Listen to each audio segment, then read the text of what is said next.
investment to the state. That is to answer that question. Your question again?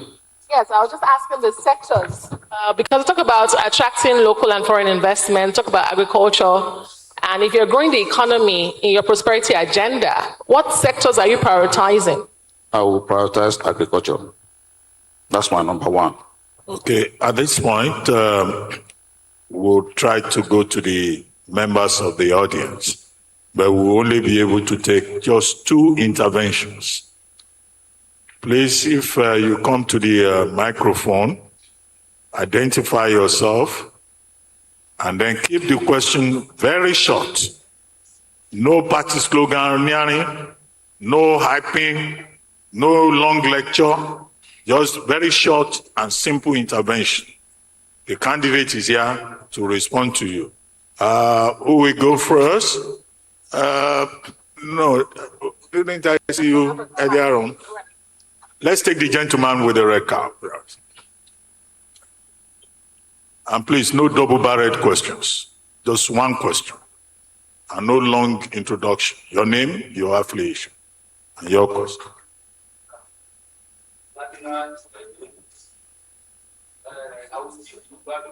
Largest percentage of the population of the electorate in Osun, they speak Yoruba and they understand Yoruba, not the English. Mr. Bola Oyebamiji, tẹ́bá the governor nípínlẹ̀ Ọ̀ṣun. Báwo lẹ ṣe fẹ́ àdírẹ́sì ọ̀nà tíjọba tó wà ń bẹ̀rẹ̀ lọ́wọ́ yìí tí wọ́n ń ṣe tó dẹ̀ ń wú tẹ̀lé wọn? Títẹ̀ yìí náà bá débẹ̀ sí wọn máa waste taxpayers money ni. Shortly, the issue of political thuggery lọ́ṣun ó ti so rampant to the extent that àwọn ní capital city gan tó yẹ pé inú wa máa ń dùn tó yẹ kò kí n sí wàhálà yẹn máa ń rìn freely. On the street of Osogbo today, ká máa sọ Ìlísà lénìí a gbọ́ pé wọ́n pa èèyàn bíi 3 lálẹ́ àná ní Ìlísà, wọ́n ti pa ẹnìkan láàárọ̀ yìí.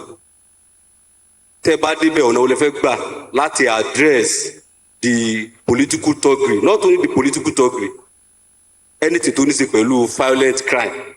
Tẹ́ bá débẹ̀. Finally, the health. No double barrel. Yes, it's not a double barrel. You are not following the rules. The health sector. Mo ní accident ní 1 week ago, around after 12, and mo bá ní ká máa lọ sí Osun State General Hospital. I have the video, the picture on my phone, and we'll send someone, you know. Ìgbà tá a dé Osun General Hospital ní Asubiaru, bàbá ọlọ́dẹ nìkan la bá ní gate o. Okay, thank you. And the trauma center of that place, I entered the trauma center. Pẹ̀lú bí mi ṣe gbádùn, mo ṣe fídíò bẹ̀, ẹ káalẹ́ o, good evening o, ta ló wà ń bí o, ẹnìkan ò dá wa lóhùn. And this is a place that has series of edifices. Your point very quickly. Thank you. So, saying. You see, your microphone has been taken off because you are not following simple guidelines. Well, back to you, sir. Yeah, Mr. Lamino Abi, lákọ̀ọ́kọ́, ìbéèrè àkọ́kọ́ ni nípa ọ̀nà. Ó ṣe wá láàánú púpọ̀ pé ní ìpínlẹ̀ Ọ̀ṣun, ìjọba tá ní nsìn, ìjọba tí ò dáa ni. Mo dẹ̀ máa là. Lákọ̀ọ́kọ́ gbogbo ọ̀nà tí wọ́n ṣe, ọ̀nà tó jẹ́ pé kọngilá tí wọ́n gbé ọ̀nà fún ìjọba Nàìjíríà dẹ́nsìn, tẹ́ bá mú fóònù yín ẹ lè wo kọ́mpínì tí wọ́n gbé iléeṣẹ́ tí wọ́n gbé ọ̀nà yẹn fún, interior decorator ni. Tẹ́ bá dẹ̀ rin ọ̀nà yẹn náà ẹ rí pé ọ̀nà wọ́gbọ̀ ni ẹni tó bá ti rìn ní Ọ̀ṣun. Lẹ́yìn yẹn nǹkan kan wà tí àwọn tí wọ́n ń ṣe budget tí wọ́n máa ń ní ká ṣe fún ìjọba tí orí ẹ̀ bá pé, ó ní wọ́n pè ní citizens need. Kí làwọn èèyàn ìlú fẹ́? Ṣé bíríìjì ni wọ́n fẹ́ ni? Àbọ̀nà oko tó yẹ kán ṣe kán fi máa kó èrè oko wá sílé? àbọ̀nà ìgboro tó ti bàjẹ́ tí ó yẹ kí wọ́n tún ṣe. Up till now mi ò lè ronú títí mo rò pé kí ni bíríìjì wá dé Làmẹ́kò nígbà tí ò sẹ́nì kankan tó béèrè bíríìjì ńlá Làmẹ́kò. Àwa ò ní ṣèjọba tó yẹ pé nǹkan tí a bá fẹ́ la máa ṣe fún ará ìlú, ní tí ará ìlú bá fẹ́ la máa ṣe fún wọn. And it's simple. Tára ìlú bá ti sọ fún ẹ pé omi làwọn fẹ́, iná làwọn fẹ́, ọ̀nà làwọn fẹ́, gbogbo ẹ̀ ni wàá kó sínú ètò ìṣúná ẹ̀ tó ń pè ní budget. Tó bá ti kó sínú ẹ̀, nígbà tó bá bẹ̀rẹ̀ sí máa ṣe implementation, ó ti ń tọ́ọ̀chì life ará ìlú nìyẹn, torí pé nǹkan tó ń fẹ́ ló ń ṣe, kò ṣe nǹkan tí ìwọ fẹ́ as a governor or as a government. Ìyẹn ṣe pàtàkì púpọ̀. Ẹ wá jẹ́ kí n tún wá sọ fún yín, ẹ̀ ń ṣe ọ̀nà láàrin ìgboro, ẹ fi ọ̀nà tí ó máa wọ ìlú, bóyá helicopter bí aeroplane àti ẹ̀wá tí ẹ̀ ní airport nígbà, bóyá náà fẹ́ ká gbé dé inú Òṣogbo àbí inú Ọ̀ṣun, excuse me, Ọ̀ṣun, kó tó di pé à ń gun bíríìjì lọ. Tẹ́ bá wọ iná Òṣogbo, Ìwó Ìbàdàn road tí bàbá wa the President Federal Republic of Nigeria Bàbá Bọ́lá Ahmed Tinubu tí wọ́n ṣẹ̀ṣẹ̀ ṣàánú Ọ̀ṣun fún nípasẹ̀ sí ẹgbẹ́ wa náà ni. Tá a bá wá ń bọ̀, àná mo lọ sí Ìwó, mo fún àwọn kan pé kán dúró dè mí, wákàtí 4 ni mo fi rin Ìwó sí Òṣogbo nígbà tá a fi ọ̀nà tó wọnú ìlú sílẹ̀. Nígbà tí tẹ́ bá dẹ̀ ń bọ̀ láti Ìbàdàn wá sí Òṣogbo, tí ó bá ń ṣe pé bàbá wa tó tún gbà wá nínú ìyà tí wọ́n bẹ̀rẹ̀ sí máa ṣe ọ̀nà Ifẹ̀, Iléṣà Ifẹ̀ Ìbàdàn road nsìn, tí wọ́n tún wá tún yà bàrá, tí wọ́n tún ní pé àwọn á tún bá wa ṣe ọ̀nà Àkòdá Ọdẹ Òmu Àkòdá Òṣogbo road. Irú ọgbọ́n wo ló wà nù pé à ń bọ̀ sílùú, ọ̀nà ò dáa, àwa ń lọ kówó ará ìlú, a fi ń ṣe bíríìjì? Kò sọgbọ́n bẹ́ẹ̀ o. Mo dẹ̀ mọ̀ kí gbogbo wa la máa mọ̀ pé kò sọgbọ́n nù yẹn. Ó dẹ̀ fi hàn pé àwọn tó wà níjọba yìí ò mọ ìjọba ṣe, ìjọba ò yé wọn. Lámínà, èmi kọ́ṣẹ́ níjọba, mo mọṣẹ́ ìjọba. Ọdún 15 ni mo fi kọ́ṣẹ́ ìjọba, tí mo dẹ̀ ṣiṣẹ́ directly as an investment man and as the Commissioner for Finance. Kí là ń sọ náà? Ẹgbẹ́ nìkan wá tí ò lè fi dígò kọ tí wọn ò lè ronú. Ẹ jẹ́ kí n tó wá sọ kinní kan fún ẹ Lámínà. Sọ mọ̀ pé gbogbo time tí wọ́n wà ń bẹ ọdún 3 àbọ̀ yìí, wọn ṣe council meeting ẹyọ kan. Council meeting, executive council meeting láti máa ń sọ pé nǹkan tá a fẹ́ ṣe leléyìí, kí gbogbo wa ó dẹ̀ fọwọ́ sí àjọ dámọ̀ràn. Ẹyọ kan báyìí wọ́n ṣe, ẹ̀dẹ̀ nìkan já mi nírọ́, torí gbà táwa wà ń bẹ̀, nígbà tí ẹgbẹ́ wa wà ń bẹ̀, lójoojúmọ́ ní Monday la máa ń ṣe meeting yẹn. Tá a bá dẹ̀ ti parí meeting, tó bá ti di àárọ̀, ó dàbí pé ìyáàfin Ẹgbẹ́mọdé wà ń bí, àbí wọ́n sì ń bí. Tó bá ti di ọjọ́ kejì, ìyáàfin Ẹgbẹ́mọdé máa lọ sí orí rédíò àti tẹlifíṣàn. Nǹkan tí ìjọba wa sọ ní àná ní meeting lélẹ́yìí, nǹkan tí a fẹ́ ṣe rèé. Ẹ̀yin ará ìlú, tẹ́lẹ̀ yìí ò bá dùn mọ́ yín nú, ẹ kọ̀wé sí wa, a tún gbé yẹ̀ wò. Mi ò gbọ́ ríjọ́ tí wọ́n ti déjọba, wọ́n ti ẹ̀ ṣe meeting. Tọ́kẹ̀ sí pé wọ́n máa fẹ́ sọ pé àwọn fẹ́ gbé àtẹ̀jáde síta. Èmi ò ní ṣe ìjọba bẹ́ẹ̀. Mo mọ̀ pé lágbára Ọlọ́run ìjọba táwa fẹ́ ṣe ìjọba àwọn èèyàn ni, ìjọba àwọn ará ìlú Ọ̀ṣun ni. Gbogbo wa ládẹjọ máa dámọ̀ràn, àjọ máa jókòó láti ṣèjọba yẹn ni. It will be an inclusive government. Ẹ farabalẹ̀.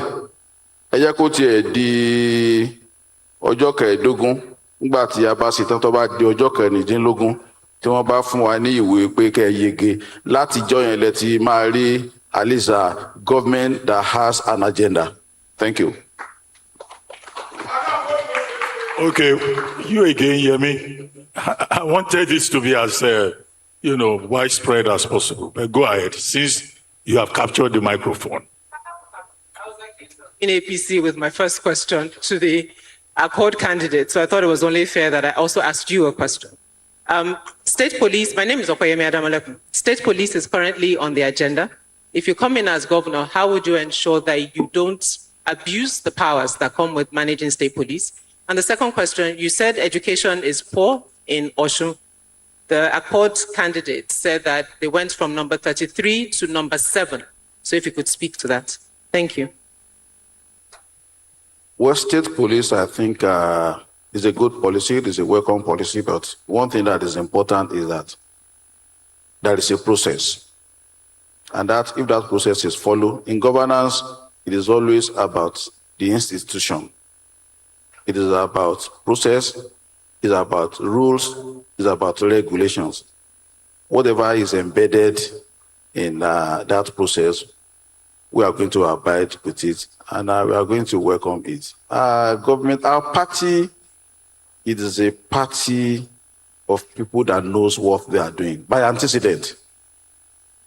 And you can see the difference even from at least at the federal government. This country has been rated as 4-star country now via the policies of our father, our president, and President Bola Ahmed Tinubu. So for me, it's a good policy, and we are going to follow and going to implement and interpret whatever at least in that manual book. Thank you. Well, no, we said we'll be taking just 2 interventions. That's all we'll be able to take. So we'll come back to the panel here. Dr. Lagunju, who is next? Yes, Dr. Lagunju. Thank you, sir. There is no perfect government anywhere. Between 1999 and now, there have been 5 governors in Osun State. There was B.C. Akande, Olagunsi Oyinlola, Rauf Aregbesola, Boyega Oyetola, Demola Adeleke. Looking at these governors and their governments, what will you, in your view, what will you regard as the single biggest failure of each of these governments, and how will you rectify them? What will you do differently if you become governor? Thank you. By my background as a finance expert, we do comparative analysis of 5 years to analyze data. And I can tell you that responsibilities and power comes with various decisions, development, and the situation at that particular time. I don't think I have to evaluate any government and said this government is a failure or there is 1 or 2 things that is their weakness or threat. What I can only say that they came, they govern, they contribute their own quota. And because of my own opportunity and privilege of working with 2 governors, I can tell you that from there, I've learned 1 or 2 things, and I will improve in whatever I think that is not well attended to. And I think that will be to the glory of my governors too. Because when you have a child, at least that is coming up, our prayer is that our child will always do better than we do. That's my answer to that question. Thank you very much, Candidate Oyebamiji. In very quick 10 seconds, should you not win this election, would you call the winner to congratulate them? And your final words to the Osun people as they head to the poll on Saturday. Thank you so much. I can tell you that I'm confident has had the opportunity to present his vision for Osun State, outline his policy priorities, and respond to questions on how he intends to govern the state if elected. But as we have said throughout this town hall, the conversation is not just about listening to campaign promises. Indeed, Dr. Bati. It is about examining the plans, testing the proposals, and considering what they could mean for the people of this state, Osun State. We have heard from a number of candidates so far. We now turn to our next guest. He is the governorship candidate of the African Democratic Congress, the ADC. Please welcome Dr. Najim Salam, the governorship candidate of the African Democratic Congress.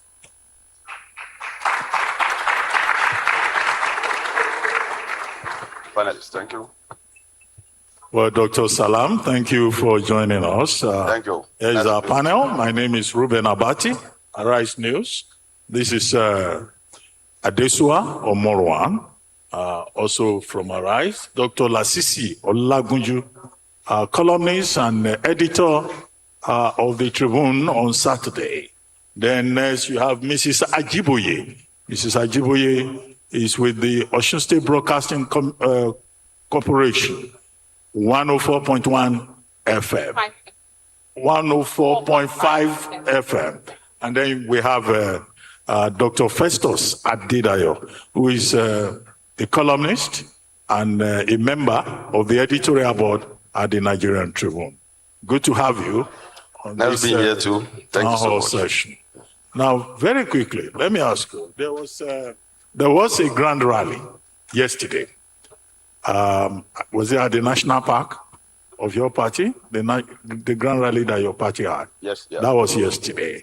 And the major takeaway for me was listening to former governor, former minister, Rauf Aregbesola, saying that, well, you know, if you get into the office and the people should vote for you, that you'll be continuing his own program, 2010 to 2018. So he openly endorsed you.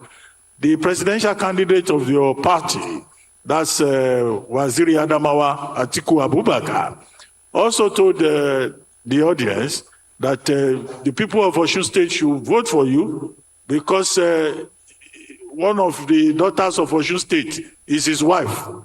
So speaking as an in-law. So the question to ask you is, okay, other people are recommending you on the basis of affiliation.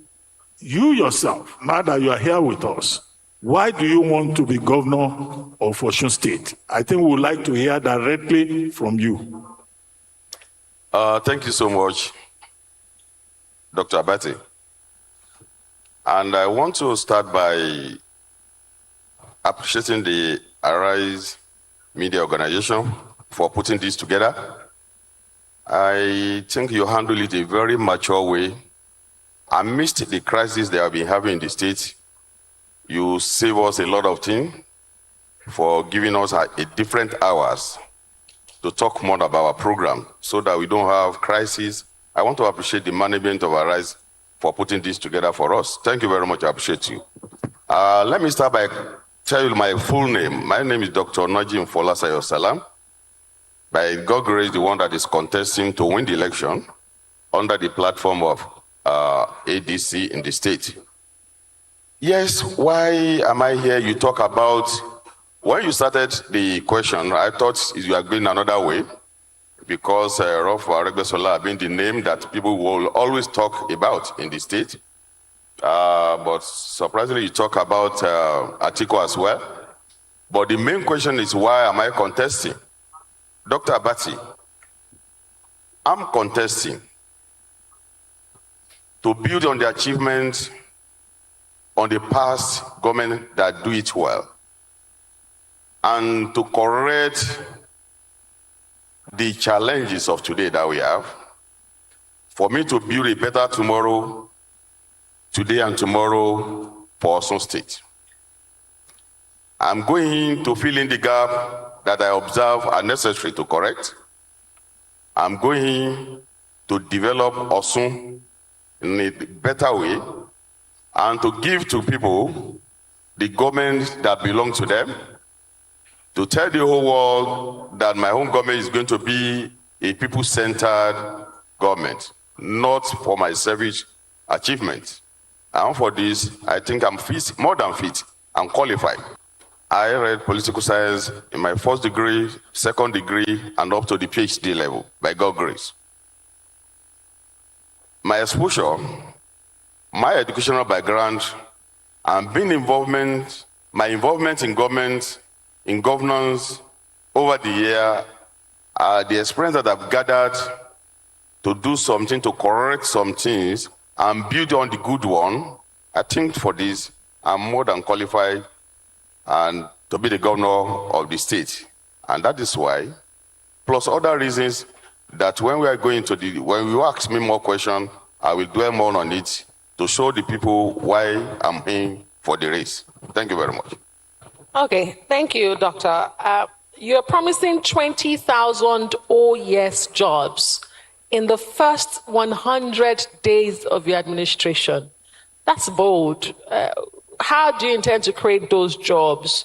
You also say you will provide 24-hour electricity, including 639 megawatts of alternative power across the 3 senatorial districts of Osun State. Is that not just another election rhetoric that will give you 24 hours light? Yeah, thank you so much. People that know me will know that when I talk, I'm a very reserved person. I don't talk anyhow. I conduct my research as look into things that I can do before I say it out. All that constitutes my 10-point developmental agenda in my manifesto are doable, and the thing that I will do, if not more than that. And that is why it is codified for people to have access to it, and I think that is why you have access to it. It is even on the net as well. 20,000 whole years. I did not even call it OES. I said I'm going to engage 20,000 youths the first 100 days. It can be of different fields, can be teachers, can be this and that. I'm not targeted to a particular thing, but thank God you are helping me now to look into that. But 20,000 is doable. I've been the government of Ogbeni Disoja, and we know the way we did it then. It is not a difficult task, and I'm reassuring the people of Osun State that the first 100 days in office, by God's grace, I'm going to recruit 20,000 into the government job. The other question is about electricity. You see, in the state, in the country that we are today, there is what we call Electricity Act that was passed in 2023, and that has enabled the state government to go their own way and provide energy, electricity for their people. It is no longer in news that some states have been doing it. Yobe State have launched something like this recently. We have Niger State on it, Abia State already on it. Why will it be so difficult for Osun to have this? Before I say this out, I've made consultation to people that can help me build this. And I want to reassure the people of Osun that if I'm elected to be the governor of the state, we will be enjoying 24 hours of electricity without interruption. Thank you. Thank you, Dr. Najib. You exude so much confidence about Saturday's election. And when the incumbent governor and the Accord candidate was here, we asked him if he was not afraid of federal might and the fact that the APC has more than 30 governors who will be here. The election, despite the federal might and the power of incumbents, you know how that. I want to assure you that anybody that have God have everything. I have God behind me, no power from the above, no power from the bottom. But I believe God is there for me. Plus the fact that among the three parties, myself and the two that you mentioned, ADC have been the only party that have been conducting herself peacefully in the state, and people look into that too. If you give it to A or B, crisis will continue in the state. And the people also say they don't want crisis. They want Adelaja in between. And that is my name for now. I'm going to be the Adelaja between them. I'm going to be the Adelaja, and that is the only condition that can make your son to be peaceful. Vote for ADC, then we have all the peace. You can't see me anywhere blaming anybody. I don't criticize even. I go to people, canvassing them, tell them about the program that I have for the state. I don't talk about personality of individual. I want people to see it, the way they've been practiced over there, in other clime. Come out with your own project, come out with your idea. Election is not war front. It can never be a war. Election is just for you to canvass, tell the people what your programs are. Let people choose between A, B, C. They will choose between their preferred, they will choose their preferred one. So this one of carry gun, cutlasses, and I can bet it with you also is filled up with toggery. We have numbers of tog, ammunition around the state now. And because people see us as the most peaceful party, that is why I'm so confident, because people are not, they see things by themselves. It is not that whatever I'm giving to them, that we just change their mind. No, they know what they are doing. They are studying us, and they are studying the environment as well. That only party or the only candidate that can give them peace in Osun is Najim Salam and ADC. For that, I'm so confident, relying on God's power. As my godfather, I'm so much confident that God will do it, and I will have the day by God's grace. If I'm to choose, I'll give them the second position after me. The two of them, they can be judging by themselves, by the activities. I don't want to allot the second position to any of them, but I'm the leading candidate to be. Please, no clapping in the auditorium. Sorry. There's no clapping, no political slogans. Mrs. Ajiboye. Ẹ ṣeun, àlejò wa. Àwọn èèyàn ń sọ gẹ́gẹ́ bí awuyewuye wípé ohun tí ìjọba ìjẹta lára àwọn kókó tí wọ́n gbé yẹ̀wò páwọn ó ṣe pé ara rẹ̀ náà lẹ́yìn náà tún mú gẹ́gẹ́ bí àmúlò, gẹ́gẹ́ bí ìrónilágbára àwọn ọ̀dọ́, gẹ́gẹ́ bí gbogbo ohun tí ẹ ṣàkàálẹ̀. Wọ́n wá ń béèrè, wọ́n fẹ́ mọ̀ pé ṣékèṣe pé ńgbẹ́ bá débẹ̀ tá àwọn aráàlú bá dìbò yàn yín tẹ́ ẹ débẹ̀ tán àwọn ìgbésẹ̀ kọ̀ọ̀kan tó mú kùdìẹ̀kudiẹ bá ìpínlẹ̀ Ọ̀ṣun ṣé kìí ṣe pé ẹ̀yin náà ẹ tẹ̀lé ẹ rà wọlé gẹ́gẹ́ bí ọ̀rọ̀ àwọn òṣìṣẹ́, gẹ́gẹ́ bí ọ̀rọ̀ iléèwé, ilé ẹ̀kọ́ káàkiri báńbáńbáń àwọn èèyàn wọn fi sí mi lẹ́nu o, kìí ṣe mi mọ́ sọ. Ẹ ṣeun. Ẹ ṣé púpọ̀. Nǹkan tó dáa ó yẹ ká máa ṣe àwòkọ́ṣe ẹ̀. Àní ìdí nìyí tá a fi máa ń lọ sí òkè òkun, tá a fi máa ń sọ pé àwọn eléyìí ṣe báyìí, àwọn eléyìí ṣe báyìí, báwo làwọn ò ṣe lè ṣe bẹ́ẹ̀. Mo sọ ní òyìnbó nígbà tí mo bẹ̀rẹ̀ pé ohun tí mo fi jáde ni pé màá dúró lórí àwọn nǹkan tó dáa tí àwọn ìjọba ti ṣe sẹ́yìn. Mi ò tẹ̀ dárúkọ ẹnìkan. Ó lè jẹ́ tí wọ́n ṣe ń ṣòṣèlú náà nìyẹn. A máa wo nǹkan tó dáa níbì kan, a máa ṣe. Àfi tí a bá ní ká máa wo nǹkan tó dáa láti ṣe lókù. Kò síjọba tí ò ní nǹkan kéékèèké tá a lè wò tó dáa. Tí a bá rí n tó dáa, a tún ṣe, a tún sókè ní ọ̀nà àrà. Ibi tó kù sí tí wọn ò bá ṣe dáadáa, a ṣàtúnṣe. Ìyẹn ni pé ní tèmi, ìjọba tí mo fẹ́ ṣe, òṣìṣẹ́ ìpínlẹ̀ Ọ̀ṣun àti àwọn tó ti ṣiṣẹ́ fẹ̀yìntì, wọn ó gbádùn ìjọba irú èyí tí wọn ti ìrírú ẹ̀ rí pẹ̀lú àṣẹ Ọlọ́run. Ìlérí mi nìyẹn fún wọn. Kò yẹ kí òṣìṣẹ́ kankan kó má ní ilé lórí. Ní ìlú òkèèrè tí gbogbo àwa tí mo mọ̀ pé à ń díje tá a ti ṣe àbẹ̀wò sí ní ìgbà ọ̀tọ̀ọ̀tọ̀, gbogbo wa la mọ̀ pé àwọn òṣìṣẹ́ bó ti wulẹ̀ kí owó oṣù rẹ̀ kéré tó, ìjọba ní ọ̀nà tó ń fi ràn wọ́n lọ́wọ́ tí wọ́n fi nílé lórí. Ní ìjọba tèmi kò ní sí òṣìṣẹ́ pẹ̀lú àṣẹ Ọlọ́run tí ò ní ní ibùgbé tí ó máa pè ní ilé rẹ̀ ní ìpínlẹ̀ Ọ̀ṣun. Ẹ ṣé.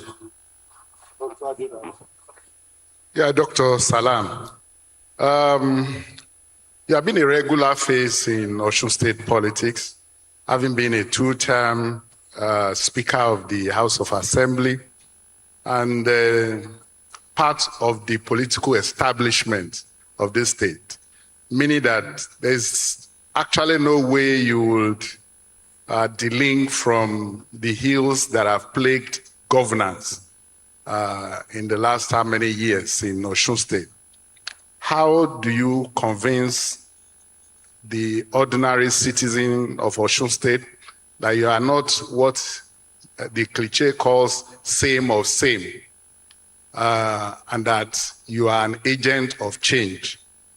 You are bringing change to your people. How do you convince the electorate? Yes, by my name, I have my own name, and I want to tell you that I have my integrity as well. The name that I'm using is not only for me, it's for my family. I want to live up to the standards, to the level whereby any of my family's generation that bear my name will be recognized and appreciated through my efforts in government.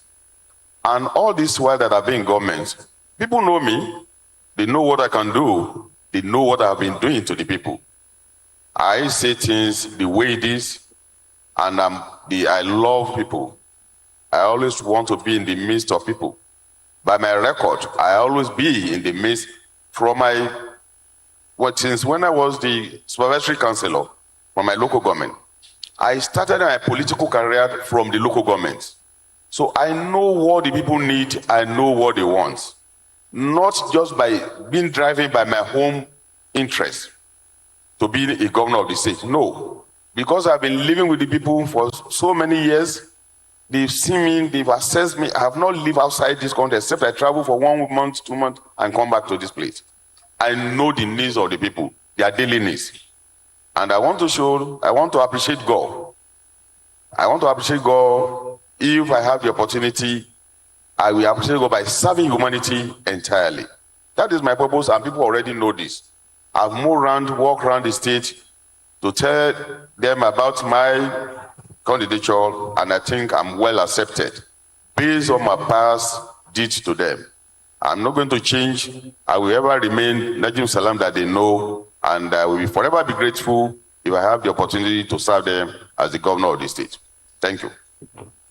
Okay, Dr. Salam, I would like to go back to the question raised by Adesua Omorwan earlier, and maybe to phrase it in another way. You are promising free education from primary to secondary. You are promising students in higher institutions in Osun State that if elected, you will you will reduce their tuition fees. You are also saying that there will be free health care for women, whether pregnant or not pregnant, and for children. And that there will be, is it free electricity or 24-hour electricity? Okay, in the case of electricity, we all know how that has been a very big challenge, even at the federal government level. Now, the question is, where is the money going to come from? Have you done your calculations in terms of how much revenue from FAC and from IGR comes to Osun State? The issue is about funding, free education, almost free education from primary to university level. Where would the money come from? Have you thought of that? Thank you very much. Everything about governance requires finances. One, let me tell you that what we have now, as even the allocation that is coming from the federal, if you prioritize your programs and activities and you know the direction you want to go, plus the IGR presently that's being generated in the state, 13 billion on monthly basis on average, 4 billion IGR coming to the state, on average 17 billion on a monthly basis. If you so prioritize your program and activities, I think to me it is very enough to run this program.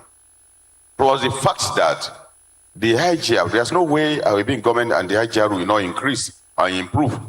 How? The electricity alone will attract investors. Where you have investor will only come where you have a guarantee electricity. If you have a guarantee electricity, definitely the investor will be in Osun without even soliciting for it. And when they are around, you will know that by that, job will be created and revenue will be earned by the government. And for that, I will have more money to play with. I've done my statistic before going to it, and I've seen that for education in a year will cost us not less than 20 billion naira. If a 13 billion, 17 billion in average is being earned by the state government, now to prioritize, to now plan a program for the year that will cost 20 billion, I don't think that will be a problem. It depends on your priority. My priority is to have the name just like the likes of Awolowo and Bola Ige. I happen to be one of the beneficiaries of free education when the late Bola Ige was as the governor of the state. I question myself, why is it difficult to give the same quality of free education to our people, the people that are coming behind us? We are talking about the whole Oyo state that is more larger than the Osun state. And I think I want the people that are coming behind us to have access so that they can claim in their life too that they have access to free education. Plus the fact that it is not all the family that have the wherewithal to send their students, their children to schools. Why can't the government be of help and assist them? Just as we have in a very developed country. Developed country, the way they practice their thing, they do not have two heads. They do not have, I cannot say they have brain more than us. We have the same head and we are human beings as well. Why can't we go their own direction? What makes it so difficult? It depends on the way you see governance and the way you want to do with it. People want to amass wealth to themselves alone. They want to know the number of billions they can have to themselves where serving. That is not the way to go. The legacy I'm going to build will talk more about me when I leave the government. I'm not after the money. I'm after the name that will reign forever in the human world. That is about free education. Free health you talk about. Free health is not for just everybody. It is for these children of under 1 year to 18 years. People that have now been contributing to in terms of productivity to the state.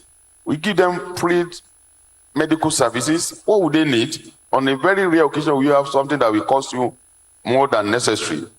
It's not every parent that can take proper care of their children. And don't forget, whoever that is leading today does not take proper care of the people that are going to lead tomorrow. What our future becomes of.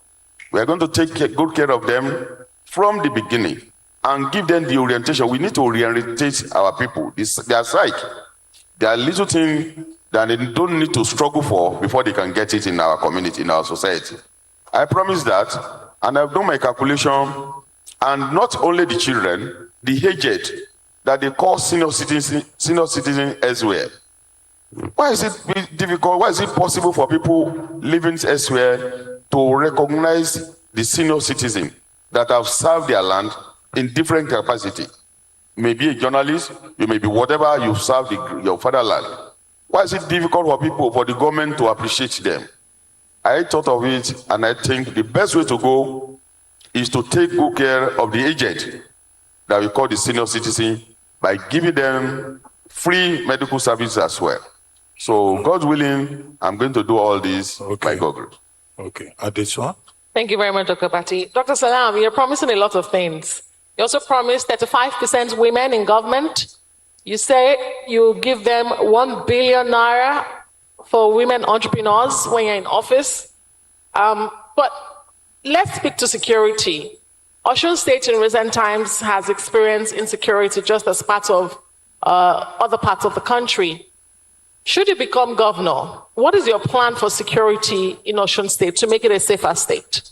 Thank you so much. I will start from your first, it's not a question directly anyway, but let me talk about it. Women in our society, they are what we call a very look fragile.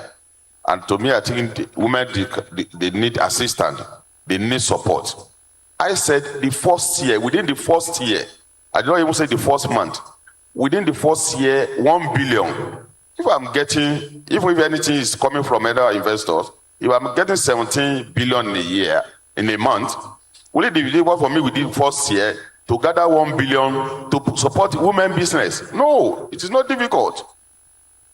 It is not difficult. It's going to be an easy thing to support the women that are doing small business in our community so that they can build up and the economy will change when they have money to do their business in the society. And you talk about the security. If you look at my program, my manifesto, I dwell more on this, and I want to say that community policing, apart from the state policing that is already in the news, I said I'm going to go back to the community. The traditional rulers have to be involved. No matter how many theories postulated about security, whether for the state or the federal, if you did not go back to the community, definitely you are not doing the right thing. It is the community that know their area, that know their places. By this one, I want to involve all the Obas and Bale in community policing and recognize the work of the Ode, the Hunter, the Vigilantes, and some other groups to man the area that enter their community, and by so doing, all the environment in Dosun will be very secured. Plus the fact that are we going to the smart surveillance? I've moved around the state and I've seen that there's no way when people are going in and coming in, you know who is coming in and who is getting out of the state. Plus the fact that you can use technology to know what they have in their vehicles as well. Somebody's designing something that I'm relying on, that I will use by God's grace. If I'm giving this, they call it Ghost. Ghost is an equipment that will be everywhere in the bush, meaning that every community, all our area, all the forests will be secured because the presence of the ghost will be there and can talk to you in the language that we understand. I have this all in a plan. I'm very sure that, plus the fact that I will encourage the security operative from the government, for the federal government, be police, DSS, civil defense, and other thing, by giving them stipend to encourage them to do more and provide the necessary equipment for them. We've done that before. While I was serving as the speaker, we gave them the armor personnel carrier, about 25 of that was given to them. Then the patrol vehicle, over 100 was given to them. If the security operatives have what they need to move, and they were encouraged, I'm very sure the environment will be more secure and protected. That is my view. Dr. Lagunjo. Thank you. Dr. Noju. Yes, sir. An average voter looking at you at home and hearing you could, if he's undecided, he could decide to vote for you. But his or her worry could be the fact that your party, ADC, does not have the structure or the reach to get elected on Saturday. What assurance how do you assure such people that their votes will not be wasted? 1. 2, you've spoken about security. What are your plans on agric? And in addition to that one, and as an addendum to the security matter, an opinion leader in Katsina State, Dr. Kurfi, recently granted an interview. And he said about the assurance, how this party structure, it is the people that build the structure, not the party build it by itself. I have competent hands, party leaders that assisted in building our party structure, because we are not new to this game. We've been in the game for long and we know what it requires. We have people all over the 332 wards, and definitely it's not difficult for us because we've been there. In fact, before we even joined winning this election by God's grace. The other one you talk about security, especially the inflow of the people into Elisha. Yes, of course, people move in and out of the state every day, not necessarily even from Katsina, all other places. And that is why I address about what we call the smart surveillance, that we go beyond human capacity. We know people that are entering the state, and we know people that are going to that are getting out of the state. If you know people that are coming in, the security operative can decisively go to them even before they even disembark from the vehicle. So I'm going to protect that. The state will be well protected and nothing will happen under my government to the state of Osun State. Thank you. Ẹ ṣeun àlejò wa. Ẹ ti mẹ́nu bà pé ó jẹ yín lógún púpọ̀ láti rí pé ètò ààbò oró tótó ní ìpínlẹ̀ Ọ̀ṣun bẹ́ẹ̀ bá di gómìnà. Ẹ jẹ́ kí n sọ eléyìí nípa iṣẹ́ àgbẹ̀. Ọ̀pọ̀lọpọ̀ àwọn bàbá wa ni wọ́n ti sá lóko, àwọn ìyá wa ti sá lóko nítorí ètò ààbò, nítorí àwọn afẹranjẹko tí wọ́n bá jẹ oko wọn tán tí wọ́n á tún ṣe wọ́n léṣe àbí kán gbẹ̀mí wọn. Kí lẹ ṣe láti rí pé ẹ dẹ́kunlé, torí pé ẹ sọ wípé ẹ lo iṣẹ́ àgbẹ̀ láti jẹ́ kí oúnjẹ ó pọ̀ yanturu ní ìpínlẹ̀ Ọ̀ṣun. Bó lẹ ti ṣe, ọ̀nà wo lẹ fẹ́ gbà? Àti pé kí ni ìpinnu yín fún àwọn ọ̀dọ́ láti máa ṣiṣẹ́ àgbẹ̀ nítorí pé iṣẹ́ dètáì kò fẹ́ẹ̀ sí mọ́? Kí ni ìpinnu yín fún àwọn ọ̀dọ́, ọ̀pọ̀lọpọ̀ àwọn ọ̀dọ́ tí wọ́n lọ ilé ẹ̀kọ́ tí wọ́n mọ̀ nípa iṣẹ́ àgbẹ̀ tó jẹ́ pé wọn ò fẹ́ padà sóko, bóyá nítorí pé ká sọ pé owó tó yẹ tí ẹ mọ̀ sọ pé ẹ fẹ́ fún àgbẹ̀ kì í dọ́wọ́ wọn. Àwọn àgbẹ̀ kan tán jẹ́ ọgbẹ́ ọ́fíìsì ló mọ̀ ń tẹ̀ lọ́wọ́. Kí lẹ fẹ́ ṣe sílẹ̀ tí ètò àgbẹ̀ ní ìpínlẹ̀ Ọ̀ṣun tí ó fi di ohun tí ó mú ọrọ̀ bá ìpínlẹ̀ Ọ̀ṣun, tí ọrọ̀ ajé wa náà tí ó fi rú gọ́gọ́ sí? Eyín ò bá wọn. Ní ti àwọn tí wọ́n ń wa kùsà ní ìpínlẹ̀ Ọ̀ṣun, ẹ rí i pé gbogbo odò wa lọ́mọ ti bàjẹ́ tán nítorí pé wọ́n ń wa kùsà. Kí lẹ fẹ́ ṣe sí eléyìí? Ǹjẹ́ gbogbo àwọn tó ń wa kùsà yìí ni wọ́n ní ìwé ẹ̀rí tó dáńtọ́ láti sọ wọ́n di awakùsà ní ìpínlẹ̀ Ọ̀ṣun bí? Kí ni ìgbésẹ̀ yín láti rí i pé, torí àwọn míì ní oko omi náà ni wọ́n ń lò láti fi ṣe àwọn nǹkan kọ̀ọ̀kan, omi tí nǹkan sì ti ṣe tó ti di nǹkan míì bó láti lò tí ò fi ní mú àìsàn tàbí àrùn bá wa ní ìpínlẹ̀ Ọ̀ṣun? Ẹ ṣé sà. Ẹ ṣé mo dúpẹ́. Èyí tẹ́ béèrè gan níṣẹ́. Èmi gan tí mo jókòó àgbẹ̀ ni mí. Mi ò dẹ̀ ń ṣe àgbẹ̀ orí ìwé, àgbẹ̀ tó ń ṣiṣẹ́ oko tó ní gbogbo nǹkan tó yẹ kágbẹ̀ ní lóko ni mí. Ìbéèrè tẹ́ béèrè ó jẹ́ kí n lẹ́tọ̀ọ́ láti sọ díẹ̀ fún yín lára nǹkan tí mo ní lọ́kàn. Ṣé rí gbogbo àwọn èèyàn tó máa ń pera wọn lágbẹ̀ tí wọ́n bá dé ìjọba kọ́ lágbẹ̀? Ó máa ń rọrùn fún èèyàn láti sọ pé àgbẹ̀ ni màá tọ́jú àgbẹ̀, ṣùgbọ́n tí òun ṣàgbẹ̀ ò lè mọ ìtọ́jú àgbẹ̀. Gbogbo nǹkan tí àgbẹ̀ ń ṣe ló lásìkò. Tẹ́ ẹ bá fẹ́ rú àgbẹ̀ lágbára owó àbí èso tó máa gbìn, ó lásìkò tẹ́ ẹ máa ṣe tó máa wúlò fún. Tẹ́ ẹ bá fún àgbẹ̀ ní èso àbí owó ìdánilágbára ìrónilágbára tí ò bá ṣe ìgbà tó wúlò fún àgbẹ̀, ẹ kàn mú lówó lásán ni. Èmi gẹ́gẹ́ bí àgbẹ̀ tí mo sì wà ní ara tí mo jẹ́ ọmọ ẹgbẹ́ àgbẹ̀ ní ìpínlẹ̀ Ọ̀ṣun, ètò táwọn ó ṣe ètò tí ó lọ kan àwọn àgbẹ̀ nílé wọn níbi wọ́n ti ń dá oko ni. Ètò tí èmi ó ṣe ètò tí ó ṣe déédéé nǹkan tí àwọn àgbẹ̀ fẹ́ ni. Ètò tí màá ṣe tí ó ṣe déédéé àsìkò tó yẹ kán gba nǹkan ni. Nínú ìwé ìléwọ́ tí mo ṣe, mo ní màá bẹ̀rẹ̀ pẹ̀lú katakata méjì fún ìbílẹ̀ kọ̀ọ̀kan tí mo bá débẹ̀. Kí ni mo rí? Ètò àgbẹ̀ tí a bá mójútó dáadáa, òun nìkan ni ọrọ̀ ajé wa ló lè fi lọ sókè táì tiẹ̀ dúró de àwọn ará òkè òkun láti wá dálé iṣẹ́ sílẹ̀. Tí a bá ṣe bó ṣe yẹ ká ṣe, iṣẹ́ àgbẹ̀ á fún wa lóúnjẹ, á jẹ́ kó oúnjẹ dínwó, á tún wá jẹ́ kí ọrọ̀ ajé ìpínlẹ̀ kó bú sókè. Kí ni mo fẹ́ ṣe? Mo fẹ́ dá ọjà àgbẹ̀ sílẹ̀ ní ìlú kọ̀ọ̀kan, àwọn ìlú tó tóbi, tó jẹ́ pé àgbẹ̀ fúnra wọn á máa kó nǹkan oúnjẹ wábẹ̀ láti wá tà láì ní sí alàgàtà láàrin wọn. Á jẹ́ kí oúnjẹ dínwó ní ìpínlẹ̀ Ọ̀ṣun. Tó oúnjẹ bá ti dínwó ní ìpínlẹ̀ Ọ̀ṣun, gbogbo ìlú tó yí ìpínlẹ̀ Ọ̀ṣun ká ni wọ́n á máa ra oúnjẹ ní ìpínlẹ̀ Ọ̀ṣun.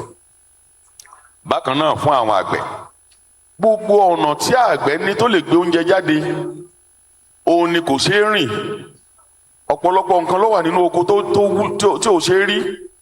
bẹ́ẹ̀ bá lọ sí gbogbo Ifẹ̀ South Àtàkùmọ̀sà East West gbogbo ibi tó jùnà sígboro ọ̀pọ̀lọpọ̀ ò lè dá afárá omi kọjá so nǹkan tí wọ́n ń ṣe ó ń wèsì síbẹ̀ ni tí Ọlọ́run bá kà mí yẹ tí mo bá débẹ̀ máa ṣe débi pé àgbẹ̀ ò rí owó ná wọ́n á rí ọjà tà fún wa àgbẹ̀ ó dẹ̀ lè fọwọ́ sọ̀yà ní ìpínlẹ̀ Ọ̀ṣun pé àgbẹ̀ lòun mo wá ní lọ́kàn láti ṣe nǹkan tí wọ́n ń pè ní farm estate tó fẹ́ jọ nǹkan tí bàbá wa Awólọ́wọ̀ ṣe rí nígbà kan farm estate yìí máa ṣe débi pé àdúgbò tá a bá pè mo ti ní about 1,000 hectares of land ibi tá a bá ti lè rí lọ́sùn a máa wá wọn a ṣe tó jẹ́ pé àwọn àgbẹ̀ gbogbo nǹkan tó lè fi fọkàn balẹ̀ ló máa wà ń bẹ̀ a ṣe àyíká wọn níbi tí ò ṣe é wọ̀ fún ẹnikẹ́ni tí ò bá ní àyè láti wọbẹ̀ a ṣe ètò security síbẹ̀ a ṣe ètò ìlera kékeré fún wọn a sì ṣe primary school fún wọn níbẹ̀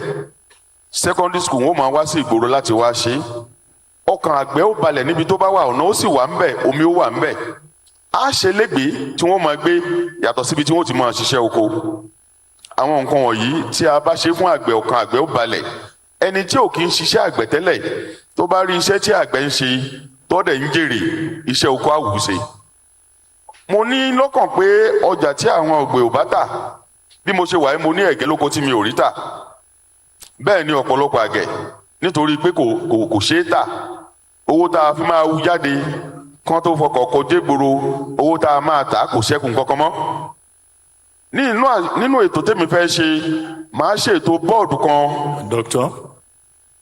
Hello. Dr. Salam. Thank you. ẹ jẹ́ nǹkan sáré parí eléyìí kí n kúrò lórí ẹ̀. ọjà tí àwọn àgbẹ̀ ò bá tà á máa rà lọ́wọ́ wọn á máa fún wọn lówó ìjọba mi ó máa tà sí òkè òkun láti mú owó padà fún ìpínlẹ̀ Ọ̀ṣun. I'm going to ask you to summarize all of that in the English language for the benefit of our viewers who don't understand Yoruba. Yes, thank you very much. The question is about what I'm going to do to boost, and I was saying that for me as a farmer, the farmers in the state will be so proud that this is their government because I'm one of them. I know what they need and particular time they need it. The farmers need assistance, they need support, but they have seasons, they have time. You can't just give it to them when it is not needed. I know when the farmer needs seedlings and when they need money to improve on the agricultural thing. And I'm saying that at the farmer, I'm going to create something we call farm estate in the state. We have across each one in each of the senatorial that we have in the state. And for that, it will be well secured. They have primary school there. They have a kind of sick bay where they can treat themselves, like a first aid treatment. And they have the residential place that they can live. They will have electricity as well. They will have water. If we have all these things, and the roads to the town will be graded in a way that they will be able to transport their product from their farmland to the state. And I'm saying that I will create a market called Ojagbe Farm Market, where farmers will come and sell their things directly to the people that need it. No intermediary between them. And by this, the things will be more cheaper, and the neighboring state will be coming to us to buy things in a way that will assist the government of the day. The fact that if peradventure we have an occasion where farmer does not sell their product, my government will create a board that will buy it from them, pay them in naira that will be so appreciative by them, and we sell it out to the outside world, people that need it, and get dollar back, and that is a means of generating IGR for the state. That's what I said in Yoruba. Thank you very much. Thank you very much. Candidate of the ADC, Dr. Najim Salam, stay with us. Go on a quick break. When we return, we'll be engaging with the audience. Has been Dr. Najim Salam, the gubernatorial candidate of the ADC, the African Democratic Congress. Now, at this point, we're going to go to the audience. Just 2 interventions, and please keep it very short. If you are a party member, just let us know, because I'd rather prioritize people from civil society, people who are non-partisan. But wherever you are from, when you take the microphone, you introduce yourself and then make the question very brief. Please, no double-barreled questions, no party slogans, and no lecture. By no means whatsoever should anybody get to the microphone and begin to offer a lecture. The candidate is here, and he's the one we want to listen to. Okay, no, the comrade in suit. No, you participated earlier. Let's call someone else. Yes, this way.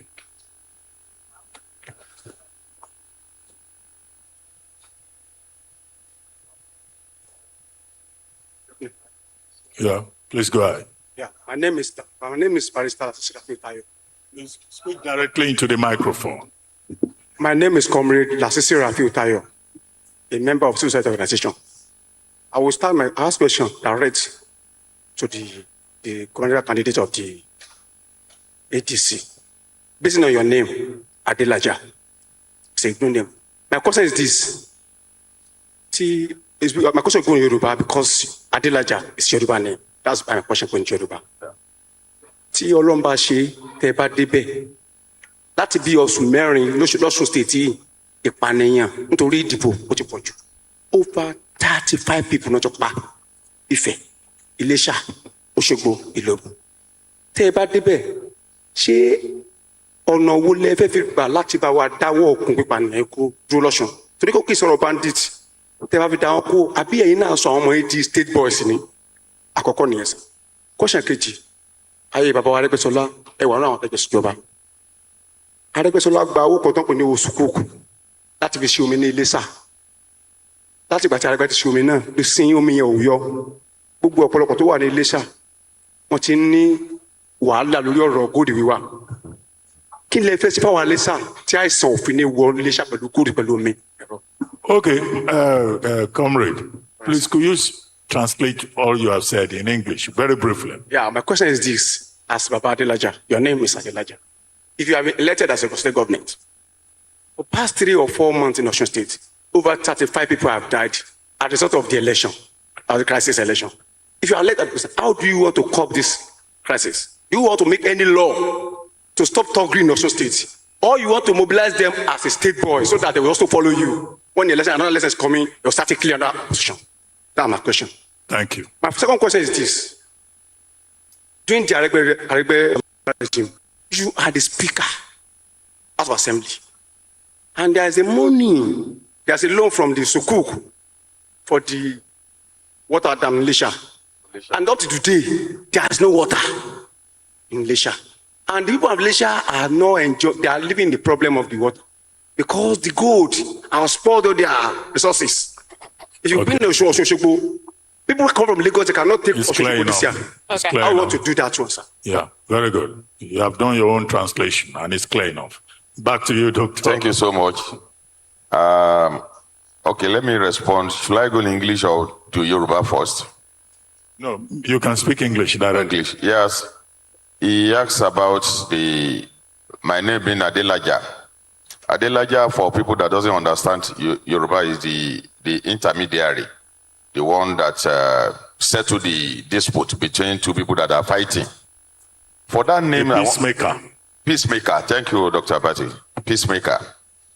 For that name being given to me by some people, I will live up to that, to the expectation, by making sure that not only during the campaign that people are killing themselves, I will make sure that under my government, Osun will be peaceful because they know the person that can give them peace, and this is Najim Salam, the ADC.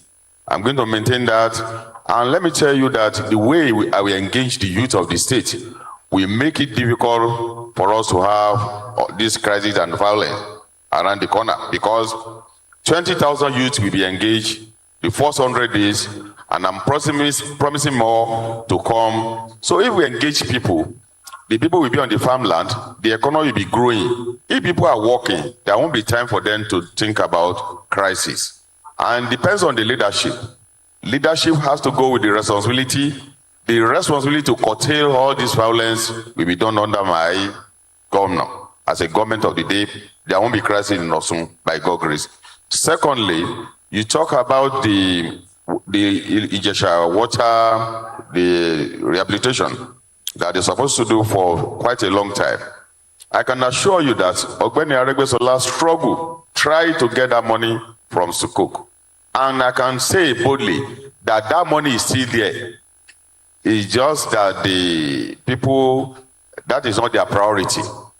That is just not their priority. I promise the people of Ijesha land that if I have the opportunity, I will use that money that is already there to do the water for that community. And how to prevent the health challenge crisis because of the digging, all the water around the lake have been polluted by people that are extracting gold. Yes, of course. There must be a coordination.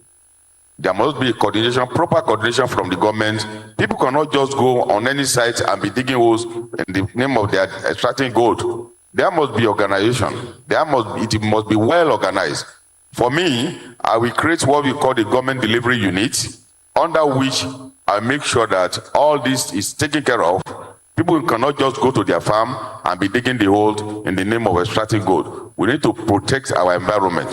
People want to make money, we know, but our environment as well must be protected. I will do all within my capacity to protect the environment that we have in Malaysia. Yes, security is indeed important. The police headquarters, they've deployed about 15,000 policemen. The Police Service Commission has also announced that it's sending a high-powered security team to oversee the situation in Osun and ensure that no policeman misbehaves. But I guess the politicians have the bigger part of the job to do too. One more person, okay, gentleman there. But please, just one question. Don't ask 2-3 questions.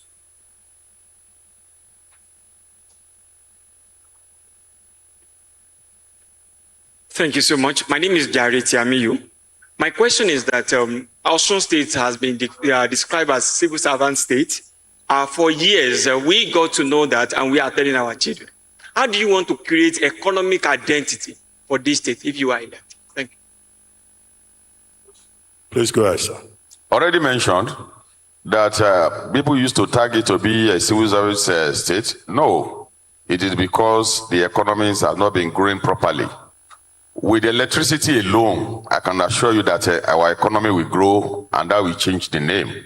Plus the boosting that I want to do, what I do to agriculture, definitely our agriculture, the economy will grow. With all I do to the women in the state, by empowering them, support their businesses, the economy will grow and will change name from the civil service state to economic growth state.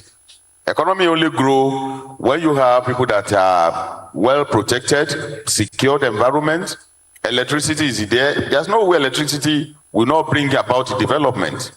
Definitely, the name will change from civil service economy to well-growth economy by God's grace. Yes, I want to say something that I always comply with the directives and the laws of the land. When we are coming, I was told the number to bring to this town hall meeting and strictly comply with the number that here is by no means by going by the structure of the party that I have. It's just going by the law that established this town hall meeting. Thank you. Fair enough. Adesua? Thank you so much. The candidate of the African Democratic Congress, ADC, brings us to the end of our conversation. But let me throw this question to you because I did ask the other candidates. Should you not win this election, would you call the winner to congratulate him? Very quickly, and your last message to Osun people. Thank you very much. I don't see myself losing the election anyway. The election has to be well conducted, free, fair, and credible. It is a democratic practice. The democratic settings allow you to go into contest, but if we have a level playing ground and people conduct themselves very well, well, it is a game that you want to perform in office, and if fairly enough people say no to you now, then you go back to your house. The only condition that make it difficult to respond to that is because already we have Osogbo is eating up. Osun State is eating up with quite a number of thugs. You talk about policemen, no problem about that. identify security operative. If they come for the election, that is okay. But we are not unaware of people that are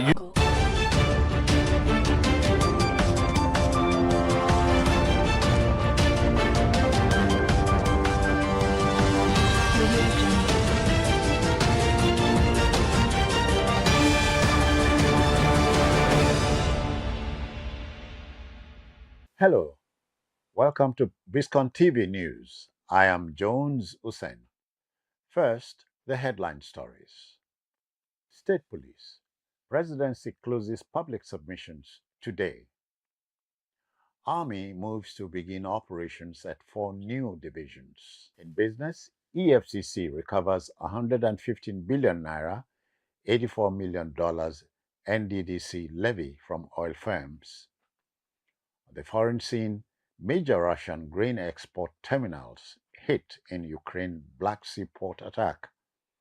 And in sports, Messi returns after father's death as Inter Miami exit League's Cup. Now the news in detail.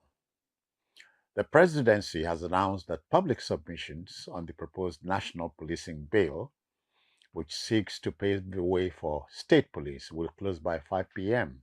today, Thursday, August 13, 2026.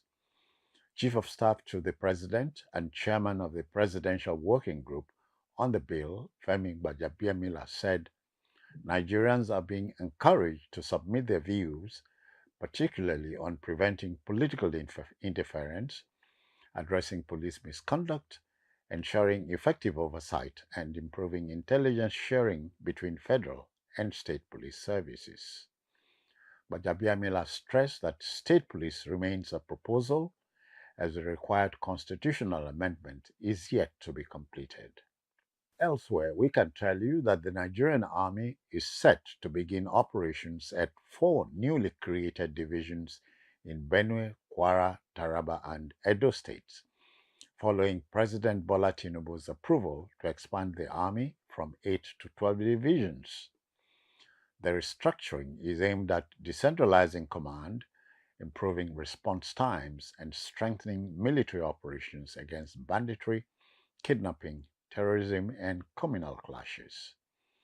The expansion will also be supported by the planned recruitment of 28,000 additional personnel, alongside improved logistics, equipment, and welfare for troops. In Kwara, a new battalion has already been deployed to Umuaran, with another planned for the Patigi axis.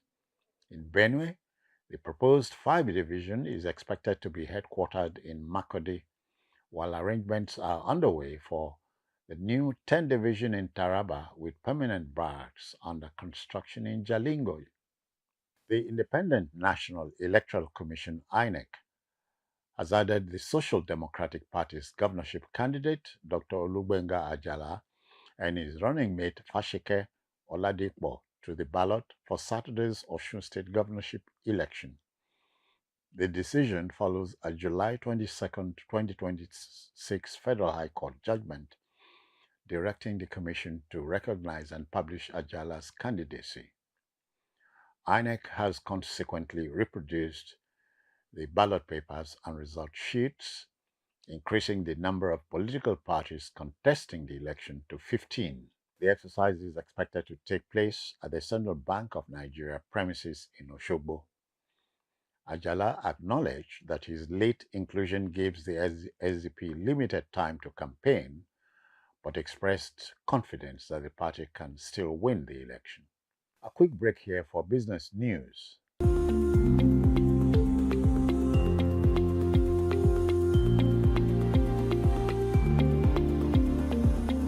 Welcome back. In business, the Economic and Financial Crimes Commission, EFCC, said it has recovered more than 115 billion naira and $84 million in outstanding statutory levies owed the Niger Delta Development Commission, NDDC, by oil companies. The disclosure was made before the Senate Public Accounts Committee during its investigation into issues raised in the 2021 to 2390 oil and gas industry audit reports. The EFCC said it investigated 43 oil companies, with 24 of them found to have outstanding liabilities arising from the 3% levy payable to the NDDC.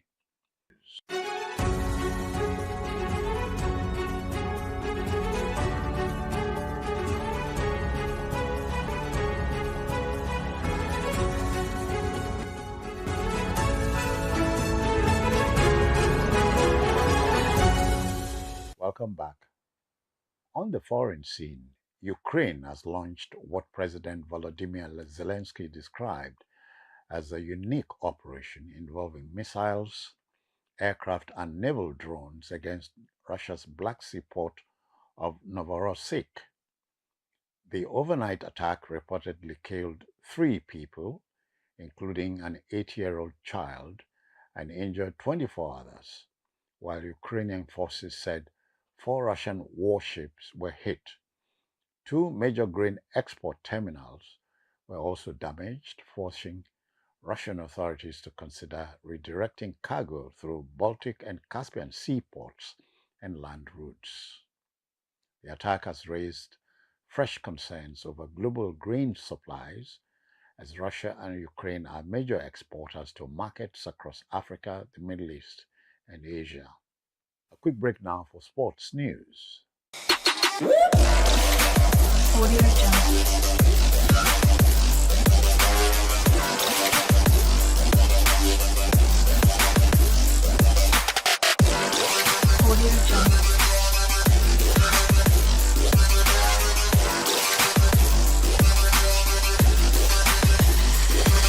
Welcome back. In sports, Lionel Messi made an emotional return to Inter Miami on Wednesday, just days after the death of his father, Jorge Messi. The Argentine captain came on at halftime to a standing ovation, but could not prevent Miami from suffering a 3-2 defeat to Mexico's León, ending their League Cup campaign in the opening phase. Miami had taken an early lead before León fought back with 2 goals from Daniel Arilla. Messi had traveled to Argentina for his father's funeral and returned to Florida on Tuesday night. In an emotional tribute, the 39-year-old said he was unsure whether he would continue playing football for much longer following his father's death. The defeat marked Inter Miami's first elimination in the opening phase of the League's Cup since the competition was expanded in 2023. A final break now for entertainment news.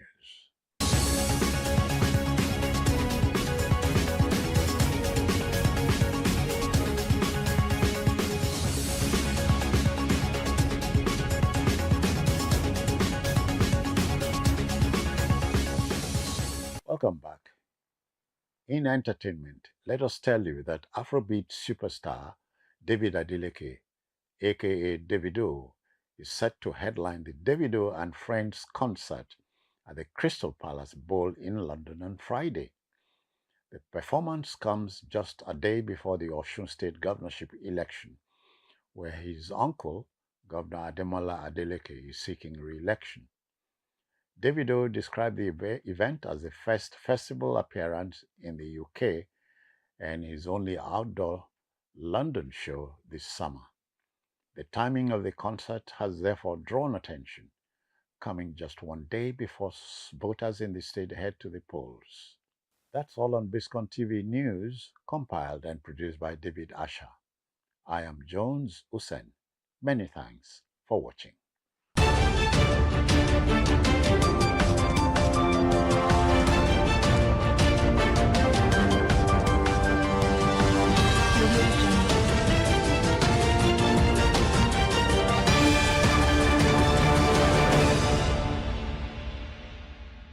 Think about development. Definitely, the name will change from civil service economy to well-growth economy by God's grace. Yes, I want to say something that I always comply with the directives and the laws of the land When we are coming, I was told the number to bring to this town hall meeting and strictly comply with the number that here is by no means by going by the structure of the party that I have. It's just going by the law that established this town hall meeting. Thank you. Fair enough. Adesua? Thank you so much. The candidate of the African Democratic Congress, ADC, brings us to the end of our conversation. But let me throw this question to you because I did ask the other candidates. Should you not win this election, would you call the winner to congratulate him? Very quickly, and your last message to Osun people. Thank you very much. I don't see myself losing the election anyway. The election has to be well conducted, free, fair, and credible. It is a democratic practice. The democratic settings allow you to go into contest, but if we have a level playing ground and people conduct themselves very well, well, it is a game that we want to go. You want to perform in office, and if fairly enough people say no to you now, then you go back to your house. The only condition that make it difficult to respond to that is because already we have Osogbo is eating up. Osun State is eating up with quite a number of thugs. You talk about policemen, no problem about that. Identify security operative. If they come for the election, that is okay. But we are not unaware of people that are using camouflage for policing and military personnel to come as security officers. These are the areas we need to look into. And I want you, the journalists, the media organization, to help us look into this. If you have free and fair election, what is it? People have the right to choose their preferred candidate. Whoever they choose will lead. But there must be a level playing ground before we can say what next. I can't say categorically, although I'm seeing myself winning the election, I know definitely they will congratulate me because I don't even have the power to go other way than to canvass my vote and people will vote for me. Dr. Salam, thank you very much indeed. And that brings us to the end of our conversation with the ADC governorship candidate in Osun State, Dr. Najim Salam. And our team behind the cameras, our team on ground, technical people on ground, thank you so much. The security people as well, Dr. Bati, who have been on ground. We also thank all the governorship candidates who joined us today for their participation and for making their case to the people of Osun State. Well, as Osun moves towards the governorship election, the decision rests with the people, as we have established here today. We are urging all eligible voters to participate peacefully, responsibly, and with respect for the democratic process. I'm Adesoa Omororan. Goodbye. Head of the IF, face you know too well, Kayla Megwa. Kayla is senior producer, presenter with Channels News. She's actually the producer and presenter of Abuja, Dateline Abuja. Kayla, good to see you. Good to see you. Good morning, Honorable Minister. And of course, sitting next to Kayla is my very good friend. Some of his friends call him Chris, but I call him Christian because that's how I knew him over 3 decades ago. Christian Ogoto is managing editor, Arise News. Christian, good to see you. Thank you very much. And of course, sitting next is Tope Adeboboy. Tope is weekend editor, The Sun newspaper. Good to see you, Tope. All right, Honorable Minister, the last time we were here, July was drawing to an end, but then you were seeing the spirit of commissioning of projects. And one project that was outstanding then was the Abuja City Gates. It was a show to behold. And the First Lady particularly singled you out for commendation and praises. Yesterday we heard you saying that you were going to add to that, also because it was also at the prompting of what the First Lady said. Obviously, if you're elected, that also motivates you to work harder, not to relent for the achievement you have made. First Lady's commendation was a motivation to all of us as far as FCT is concerned. Like you said, that city gate was as the cake. It was something that we took very, very interesting. Remember, like I said before, it was not our initiative. It was initiative from the First Lady. And come to think about it, nobody gave a thought. How do you know this is just a city gate? You never occurred to us and look. If you're entering a city, there should be some kind of sign, not just what you call a signpost, something that will attract you to know that indeed I'm going to a city. Indeed, this is what you expect to see in that city. So it was later that when that assignment was done, that we now appreciated it. That look, this was something that we should commend. So when she invited us yesterday to give us that commendation, we thought that we should be the ones that would honor her for initiating that process. But by and large, when she said that, I realized that after that commissioning, if you pass there in the night, you will see the number of Nigerians. We have film shooters there now. We have people who go and take pictures, lovers, would-be lovers, all kinds of things. It's so that Nigerians don't demand much. These are things that could take people out from their houses and go and relax and unwind and think about other things, you know. So yesterday when we left her, it occurred to me that as we were coming to my official residence, there's this roundabout there, which so beautiful. I found that it was supposed to be a recreation center that had been abandoned for years. So yesterday I got there, it was amazing. Amazing to the point that it has where you can play sporting activities, all kinds of remote. Look at the natural rocks there. And I said, okay, look, what we are going to do, we know that it was when I constructed that. But let's see whether we can have 3 designs by inviting 3 major companies to give us different designs that we'll be able to choose one. If we're able to achieve that, that takes care of those who are living within the life camp by putting those sporting activities there too. And you see that it gives the city a different look. That's what it's supposed to be. The city, considered attractive. You just, in fact, where is this park? The Millennium Park is empty.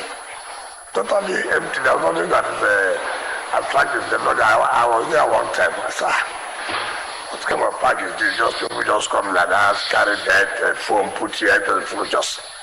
So it's these are details that make people not to stay in their cities. So we feel that she has challenged us, and that challenge is worthy of it. So we're happy, but that has not spurred us to work more. Is that to say that the Millennium Park too is going to get some attention from you? Maybe not, so that you don't commit me. You already wrote it down. There's nothing attractive there. But again, you ask me, what time do I have? I don't like to do something that you would abandon. Okay. I think I can finish the one of the last camp. Okay. Because the terror ends in May 2029. So I prefer to do something that I know I can finish and go, and not something that you just start and nobody will give attention to it. So, but that was last camp, I'm quite sure we're going to finish it before the terror ends. We want to tell the residents of the Federal Capital Territory about the Jabi Lake, where thousands of residents used to go walk out and have their picnics and the rest. It's been sealed. What are the plans, really? Just the same thing we're doing. And like I said, you are aware, that's what people took us to court. it's not just necessarily going out for a workout. What's attractive there? Makes something look attractive. So what we did was that place was given out in 2026, 15 years ago, to people who had said that they want to turn it to recreation center. And one day I had to pass through that place and say, look, shanties are coming up, people are selling food. So that is the kind of work I said, no, this is not what we mean by recreation center. So I looked at the document and said, what's happened? How could this be given for the past 15 years and nothing has happened? So I had to revoke it. Now when I did revoke it, all kinds of calls came. Oh, look, they wanted to do this, they didn't want to do that. I said, listen, we can't continue this way. Which part of the world will have this kind of place? I will abandon it that way. This is an attack. This is where you can build up things and people would like to be coming to that place. Of course, argument came and this was okay. What we're going to do now, we're going to enter the new memorandum of understanding that you will immediately start the construction of this so that bars, football, sporting activities, the restaurants, even where they also agreed to use the water, put a restaurant in the water, lighting, and so we said, look, we'll take this period. If you don't do this, take back our land. Of course, in this country, propaganda, and they sell fake news. And that's part of the problem we have with social media. The next thing you heard, somebody has gone, cycling on television. Oh, this is where I've been praying to God. This is where this has happened. Now minister has come, has taken the land, has grabbed the land. All kinds of things. Of course, for somebody like me, I don't even care. I will read list. Because if we continue this way, we can't get development. If we don't all kinds of things, and I am one of these so-called, you call them activists, sorry for them. When they are collecting money for people, then they come out to say they're activists. Is it what you call it? Is it show or what? They say show. They say the presidential candidate. So, and I came like, they should be wicked to get out from this thing and that. Nobody can intimidate me, nobody can blackmail me. That place will be developed for the interest of the public. And how can you, Biscon are talking about the place? Some people were selling mama maput. Is that the kind of education center that I want to have? So that's where we are. But like I said, government may not be able to do all these things. So you need to engage private partners. That's what we're doing in Jabilek. I was going to ask you a national question, but you've been so busy the last month, and it's fair to say congratulations again, sir. You had a real marathon of commissioning, and celebrations for the work you've done. In that fate, I want to ask, of all the projects that you commissioned, that was commissioned, which of them is something you hold dearest? And if you could tell us why. I think Benga has answered the one. And then the next one is so important to have to do with the water that was provided to the satellite town. The essence of water, the importance of water. And so for me, these are two key projects that I take to heart. That particularly, for example, the water, you get to the poor people, they have access to water. The tourist center, you see where youths will gather online. So you see, these are the things that touch society that you will have to look, I am happy. If you see the comments of the youth when they get to that city gate, it's something they have been yearning for. These are the kind of things that we will want to. Every time we watch television, we watch social media, we see what's happening all over the world. So this thing can be put in our place. It's not a rocket science. It's something that if you are committed to do, you will do it. And we have done it. So the happiness of the youth for me is key. It's key. And that the poor people can access water in the rural areas is key. Road is important, yes, but these are the two key projects I think that I'm very happy. Okay. I'm very happy. Yes. Femi will ask the next question, but quickly on the issue of water. I don't know whether it's come to your attention that there is scarcity of water in Africa. Areas like we say, I think Turkey and something. I think what has happened that they are doing some repair with the Usman dam, yes, which don't take maybe 1 week that will sort it out. Okay. Yes. All right.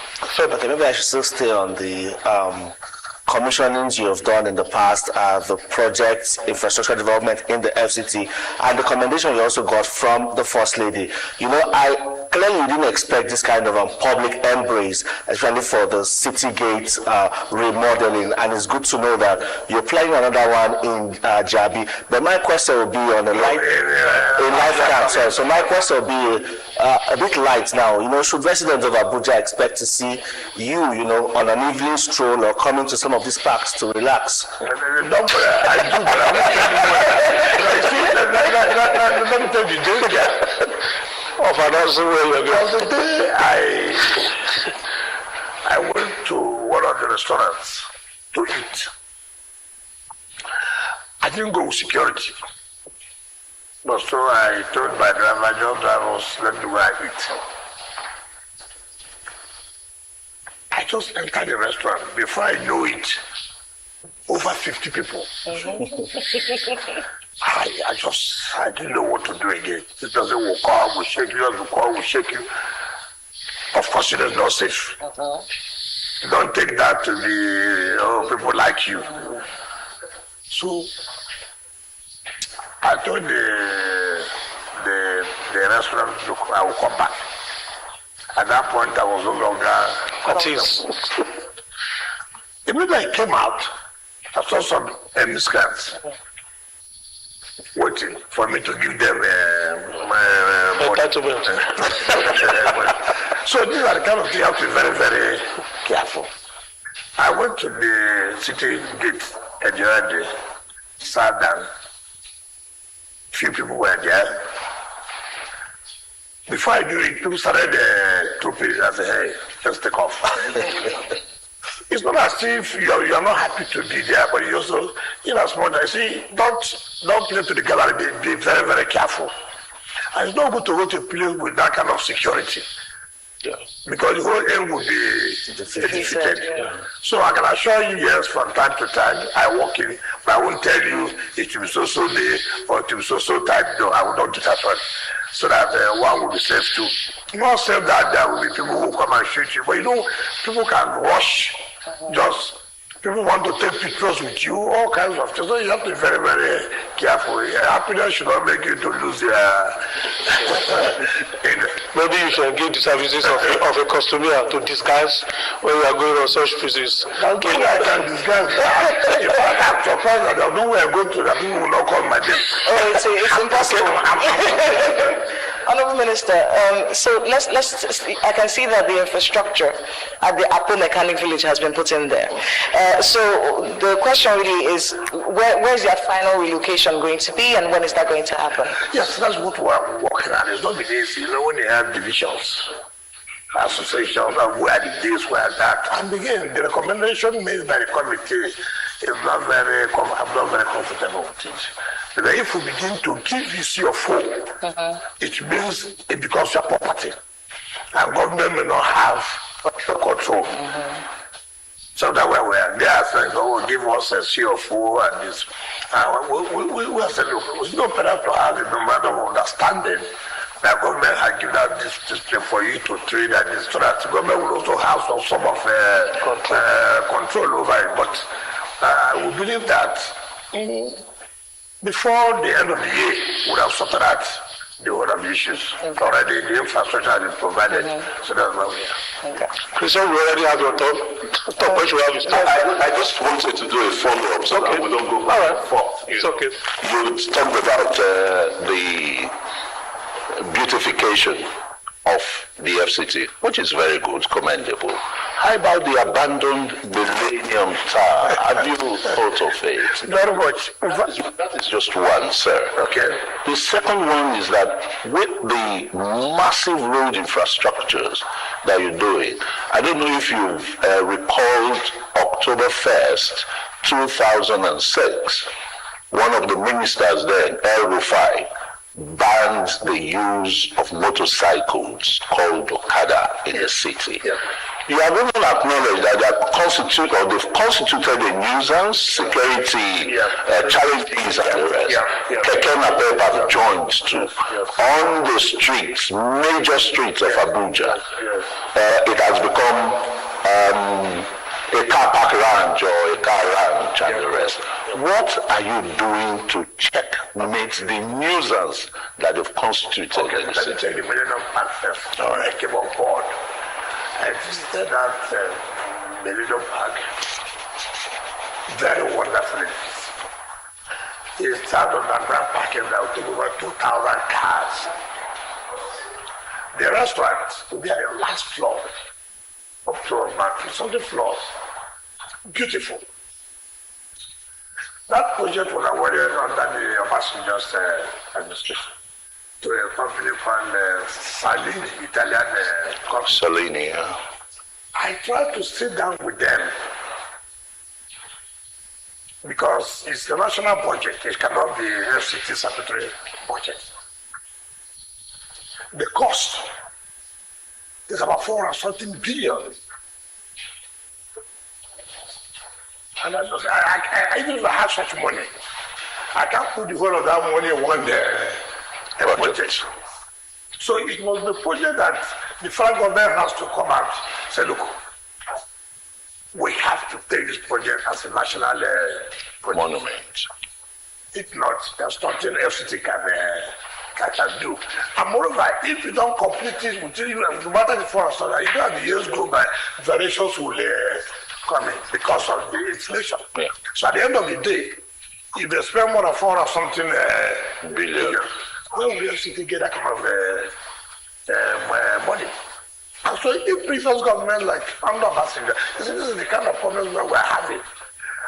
Government will don't plan. We'll just come up, it's good to have a millennium, fine. But what is their plan? You can imagine, I think either 2004, 2005, 22, 23 years. And that's where we are. So, and that's why I said, no matter how attractive it may look, I'm not tempted to award contracts for the sake of awarding contracts. I will award a contract that I know it can be cash back. So it doesn't matter how many contracts I have awarded.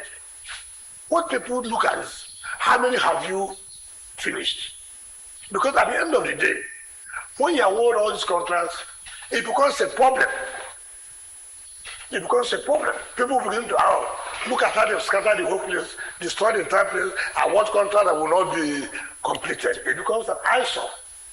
And then variations will of course come. So projects are supposed to cost like 10 billion.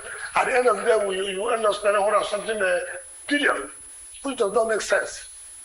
So these are the issues we're having. You talk about the Keke Napep and this. As people you know, just this morning, I signed the approval we had a security council meeting, and where we have agreed, not just causing a nuisance, but for issue of security, it has become a threat from our security reports. Bandits they don't act without using motorcycles. Oh yeah. So it's a problem. And so I've told the security to map out areas where we do not need the Keke Napep and the motorcycle. But it will be difficult for you to ban them in the entire Abuja. Particularly, it is necessary within the city not to allow Keke Napep and the Okada. So they are working that out. I just been approved for them to release some logistics. Even the destitute beggars all over the places. And each time we take them out, they communicate. Each time you take them out, they come in again. And people say, oh, why not provide where they will be staying in future? How will we continue to be doing that? It means you are encouraging people to leave from Kogi. You are encouraging them to leave from Nasarawa. You are encouraging them to leave from Niger. You are encouraging them to leave from Kaduna. How can you fund that? It is not possible. So we try to take them back to where they are coming from. In the next 1 month, you see them coming back. I know Abuja is the center, bounded by 4 states. So it's a big problem, but we'll do the best we can. All right. Talk quickly. Thank you, Honorable Minister. In the last media check of July, you spoke about the original designers of the Abuja Master Plan coming around in July, that you were going to hold talks with them. Did those talks, did they hold? And if yes, what are the changes that Abuja residents would expect? Okay, I was to lead that delegation. Fortunately, I didn't go, but it was led by the executive and secretary of CD. They just came back. They just came back from Tokyo, and they have not made their report. But be assured, yes, the discussion has been held between us and Tokyo. And they just came. Today's what? Today's Tuesday. Came back on Friday last week. So I believe that before the end of the week, they would have submitted their report. All right, Honorable Minister, we would like to spice things up a little bit by taking some topical issues. When we say topical issues, they are largely political. We'll come back to FCT issues because even right now, viewers are interacting with us, particularly residents of Abuja who have questions for you on certain things. So we'll come back to that. But let's spice things up a little bit with politics. Felicity, we would like to start. I know you probably have seen this interview, courtesy of Arise, the interview with Cardinal Onaigon. Okay. His comments and the reaction from the presidential team. They talked about the economy and how things are not as the president feels it is. And then there's been a response. I'd like your thoughts on that. I'm sure a lot of Nigerians want to know that. And I also would like you to talk on the statement that he referenced, that the president said in politics, all is fair, made by the president, and like I said, it shouldn't always be like that. So your reaction? What do you mean? You said that all is fair? I don't understand. What do you mean? What the president said, all is fair. In politics, all is fair. We are not going to pamper anybody. For him to say all is fair, there must be a statement made. Yes, he was talking about. He was saying that this government seems to want to win the elections. Okay. Yes, that's the context. Okay. No. You see, I have always said this, particularly to religious leaders and our elder statesmen. I'm not against comments about government. Because if comments are not made about government, government may not be able to know areas where they should concentrate or focus. Therefore, government is available to receive comments. But when comments made by a particular section consistently, government becomes, or not even government, even individuals become very careful. If you're a religious leader and it is perceived or seen, you are taking a side which is very clear. It becomes difficult for people to begin to see those comments as being helpful or real. I'm aware of the position of Cardinal Onaigon. All of us know it's not hidden. His position, how? Who he supports, everybody knows that. I don't know his support. No, that's why I say. You don't every time say things are bad. Nobody has heard you say one day, government has done this well. I cannot see, the point I'm trying to make is that as a leader, commend government when government have done well on some areas. Criticize government. Now look, yes, you have done this well, this well, this well, this well. But we think that you should look into these other areas. But if their comments are every time nothing positive, the government must be worried about you. Government will begin to think that you are merely criticizing because you oppose to the government. No, but these are, you see that statement that he made, who are not partisan. Don't tell me, no, please, don't tell me that, not partisan. Don't tell me that. You know what happened in 2023 election? People took side, religious leaders took side. It was very open. Honorable Minister. I'd be stupid to sit here for anybody to tell me this person is impartial. No, we know ourselves in this country. We know who belongs to where. But what's their stake, sir? Because somebody will be curious to know, if you say they are partisan, what do they who did they support 2023? It was very obvious. They made it clear. Well, Honorable Minister, but what I'm saying, there's nothing wrong in that. But the point I'm saying that you cannot be seen consistently in holding just one view about the government. Let me create that's the point I'm trying to make. Let me make some context as to why this became an issue. Because not just Cardinal Naikon that was upset, a lot of people were upset about that statement. And the reason they were upset was because the statement, all is fair in politics, connotes the fact that anything can happen. So that's why the president criticism, that's why the president got criticized for that. You see, first of all, people have accused the government of trying to intimidate, of trying to weaken the opposition. People have accused the ruling party of trying to see that the opposition does not exist. Right? I think my thinking is where in politics all is my thinking. Now, what does the president mean by that? In politics, it is not my duty to strengthen my opponent. Okay. In politics, I want to preside over, we are struggling for power. And I see that my opponent has some weaknesses or loopholes. It's not for me to go and help them to be strong. If I have anything to make them weaker, yes. Now, take for example, you see what happened to PDP. PDP ought to be the most formidable opposition party. What are the things that we think that will make our party to have crisis? So I will be able to stop it now.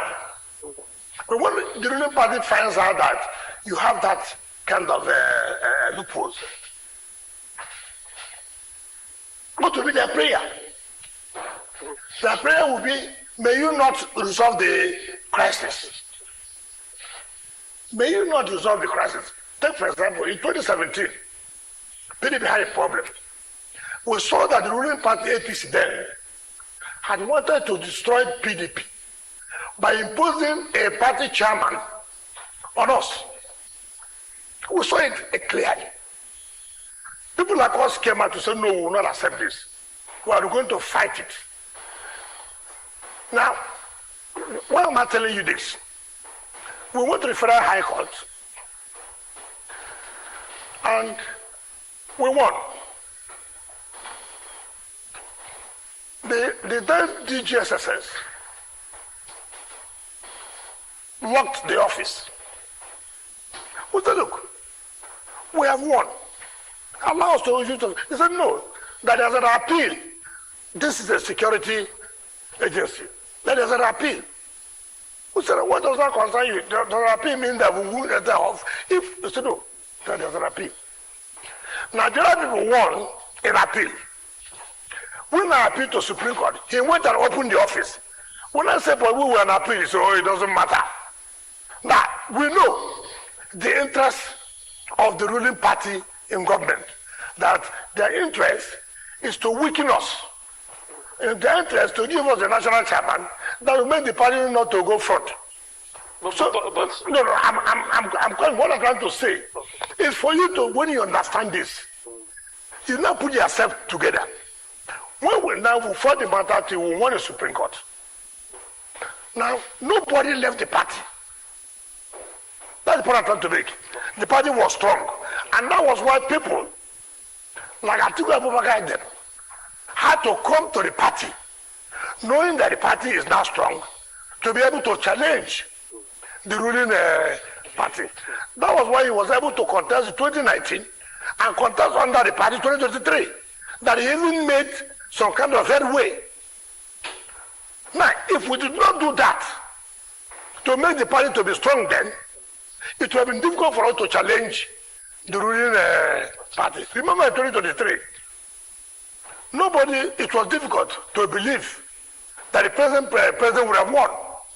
You know that. Why? There was a strong, formidable opposition party. Yes. For instance, they accused INEC of being biased. Okay, and then the president said, no, INEC is not biased. Okay. Don't you think the president put himself on the spot by defending INEC? No. We'll do. Okay, yes.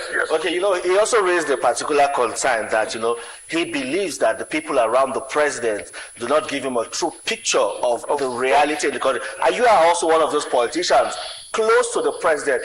Is it true that people like you who are close to the president do not really tell the president the true situation of things? Can I tell you the truth?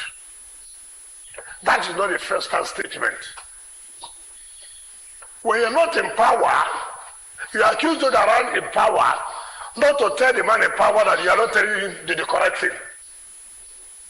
So that for me, it's not like it's a statement you make. Everybody does that. Yeah. You always accuse that, things are because these people don't tell the president the truth. They always will dare to get whatever they will get. That is the general accusation. Yeah, but the president defended INEC. Which I'm correct. Which is not correct. Now when you say, how did he defend INEC? You came here, okay, what is the fact? What is the fact to say INEC had the Catholic come to the conclusion that INEC is biased? What are your facts? What happened for you to prove? Now, if you have taken that kind of position, it's delicate. It's delicate because no one. That association is a strong association. You must be very, very careful. Now, when you come to the public and make that kind of accusation that the electoral umpire is biased, you must have your facts. This is why we say they are biased. Look at this. Look at this. But if you don't come to the general, INEC is biased. You are sending a signal to the public. Because people say, for the whole Catholic bishops to say INEC is biased, then something is wrong. And we must be very careful about it. And that's why people, no, you can't say they are biased. So what is wrong? Is it because people say, okay, if I say INEC is not biased, it's good. If president says INEC is not biased, that's a mistake because he's president. He has no view again. He doesn't have a view. Now listen, to tell you why we should be careful in politics. That's why we were saying that associations like that, bodies like that, have to be very, very careful. When once that statement was made, what happened? People like Atiku Abubakar picked it up. So, you cannot say this about a Catholic. No. The point I'm making is that having made that statement, it does appear you have now done the work for the opposition party. And that's why people like Atiku came up to say you cannot talk to them that this and this. You have to be very careful. And nobody sitting. If you come to me now as a minister, and you make that kind of general assertion, for Christ's sake, I have to say yes or no. Because you don't come to tell me Joseph is biased. What are the facts? Well, I have told people here, let me tell you, I have told people here to be very careful. to be very careful. Take, for example, what's going on. Most of us don't know the matters in court.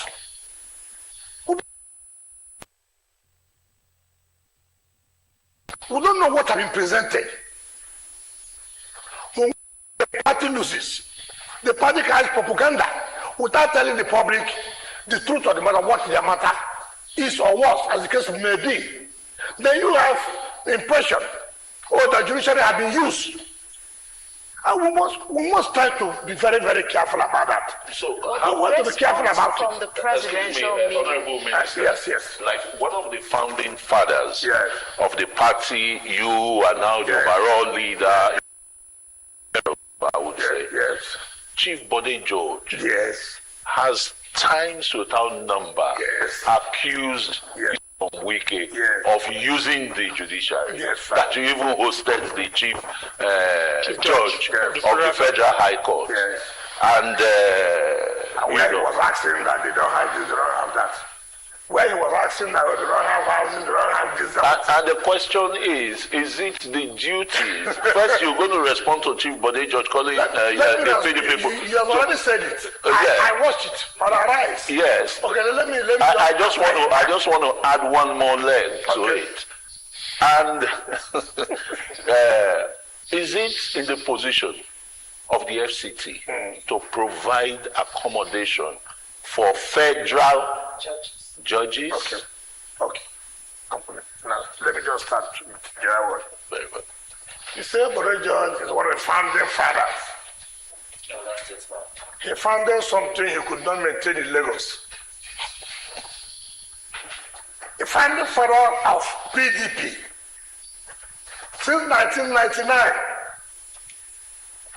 Since 1999, founding father, he answered that, I'm founding father, were the conscience of the party. What conscience does he have that since 1999 till now, PDP has never won one seat in anything? You answer founding father using the successes of other people in other states. A founding father since 1999 till today cannot show in my own state. I brought this party to my own state. What is the result? What is the progress we have made in this state? Nothing. In a founding father. You don't answer founding father by mouth. No progress. Now, when the judge is talking about judiciary, with all due respect, that's why I say elders should be careful. The way you make statements. Because in our tradition, we don't talk to elders in here. But in politics, there's nothing like that. So we are talking about struggle for power. So everything you say. In politics. No. What I'm trying to say is that in our tradition, there are things when an elder speaks, you don't consider how to reply. In politics, because it's a struggle for power, I won't just allow you to say anything you want to say simply because you're an elder. You will get it back. Because I don't want you to preside over it. Now let me tell you about Bode. Bode are forgotten. This is how they accuse judiciary, every time judiciary. When Bode was charged for corruption in Lagos State High Court, the day of the judgment, Bode showed the uniform for his people. They were dancing. How would you have gone to sew uniform? He would have said the judge was paid. Because probably through one contact or the other, may have told him, look, everything has been saved. Money has been given. So that was why they went and sold uniform. Babariga, white, this. I've never seen such a thing. So when he was not convicted, it dawned on him. The judge never collected any bribe. That is the kind of, why I'm trying to say this. This is how we do our things every time judges corruption. If that judge, and that judgment has gone his way, he would have gone with the impression that the money he gave to somebody to give to the judge, that the judge collected the money. Now, it is unfair for him to make that. The Chief Judge of Federal High Court came to see me and was demanding. It's very, very unfair. If Bodejo could produce the video of that visit, where the Chief Judge, accommodation, was requesting for vehicles. It's very unfortunate. That's why I say that's the position you occupy. You don't need to make certain statements that you cannot defend. I mean, because at that level, what would you say again that people would take? This is the same man who said, if the president wins, you go on exile. Up to today, you have not gone on exile. You see, look at the state, look at their level. If you win, I will go on exile. People should take it by your words. Up till now, they have not gone on exile. Now, you say, if it is our duty, let me tell you, all public buildings in FCT are built by the FCD. All public buildings. FCT is not a state. All public buildings are built by FCD. Now, if the president, in his wisdom, said to FCT, look, I've heard about shelter of accommodation. We have to intervene. Not the one coming from the NJC. Do you understand? Not the one coming from the NJC. We have to intervene by providing accommodations and the rest of it. What has that got to do with us? What has that got to do? In any case, as a governor of a state, I built houses and gave them CFO to take those houses as their own houses. Right? Both federal and state judges. Yes, in Port Harcourt, I built for Krovapi. I built for Industrial Court.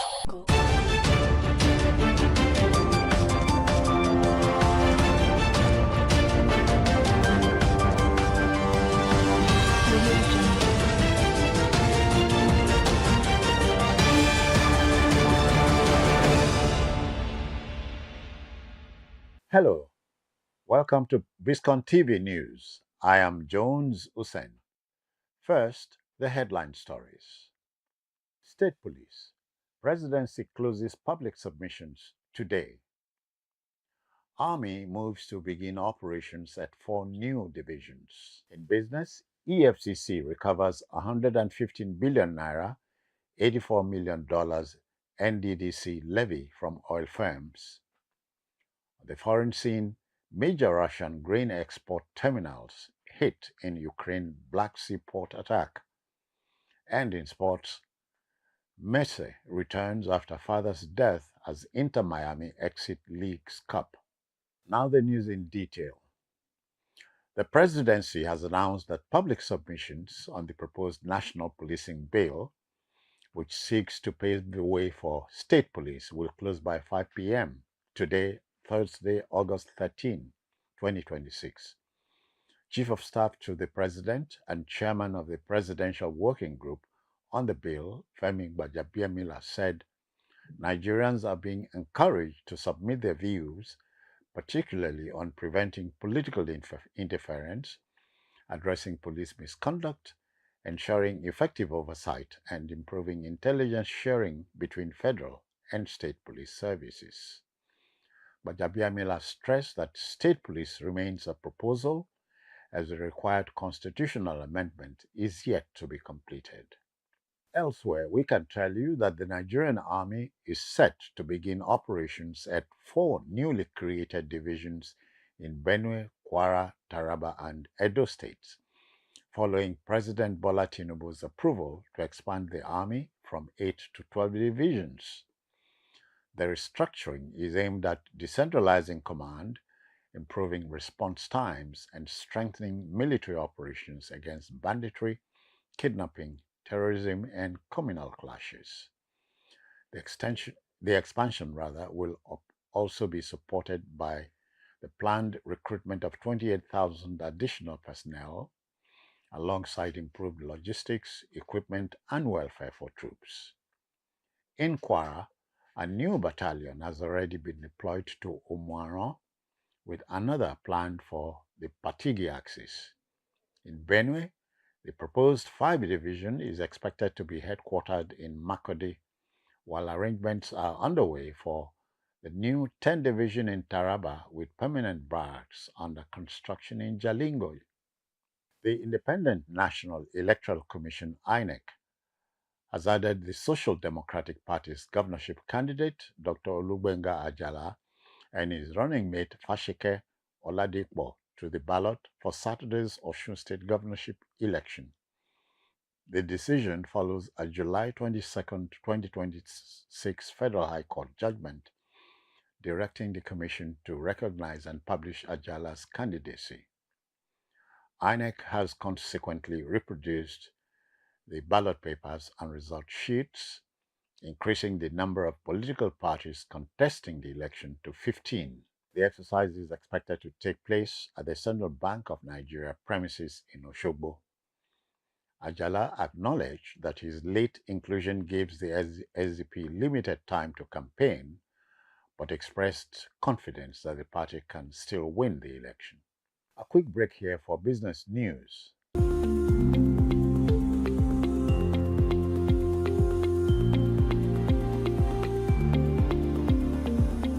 Welcome back. In business, the Economic and Financial Crimes Commission, EFCC, said it has recovered more than 115 billion naira and $84 million in outstanding statutory levies owed the Niger Delta Development Commission, NDDC, by oil companies.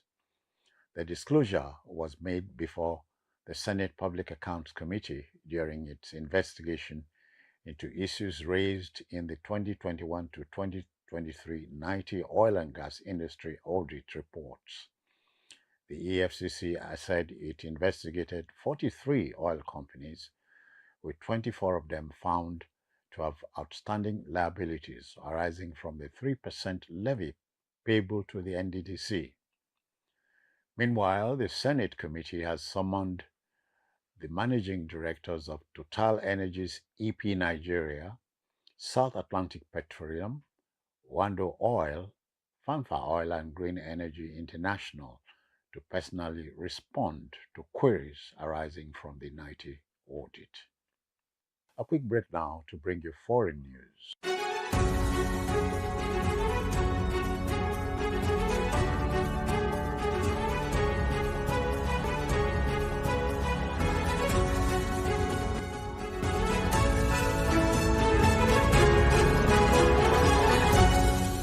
Welcome back.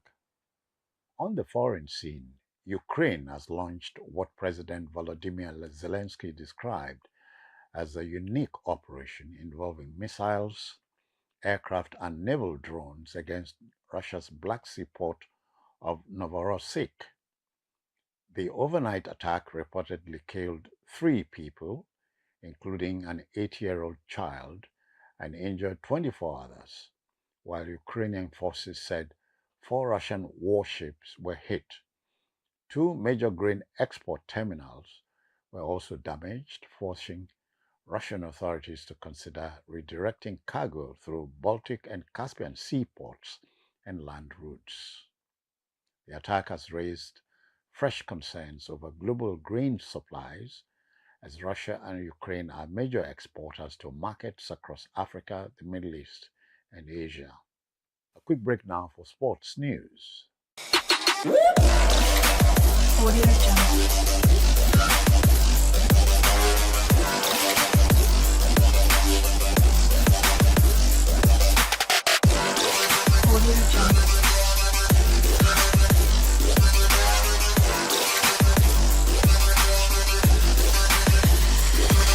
Welcome back.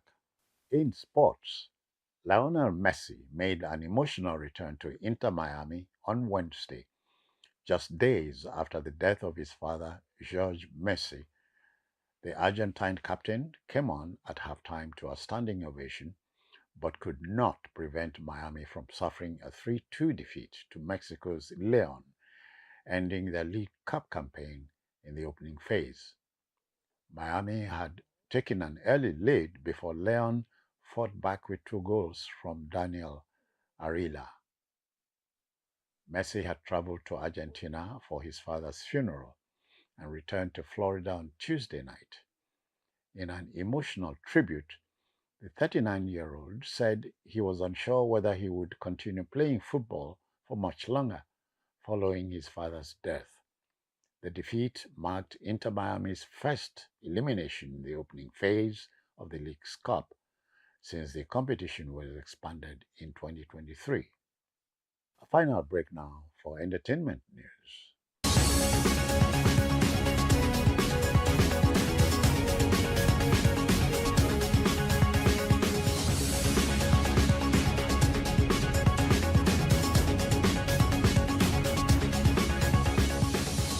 Welcome back. In entertainment, let us tell you that Afrobeat superstar David Adeleke, aka Davido, is set to headline the Davido and Friends concert at the Crystal Palace Bowl in London on Friday.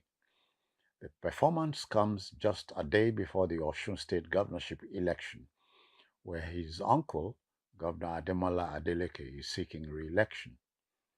Davido described the event as the first festival appearance in the UK and his only outdoor London show this summer. The timing of the concert has therefore drawn attention, coming just one day before voters in the state head to the polls. That's all on Biscon TV News, compiled and produced by David Asher. I am Jones Usen. Many thanks for watching.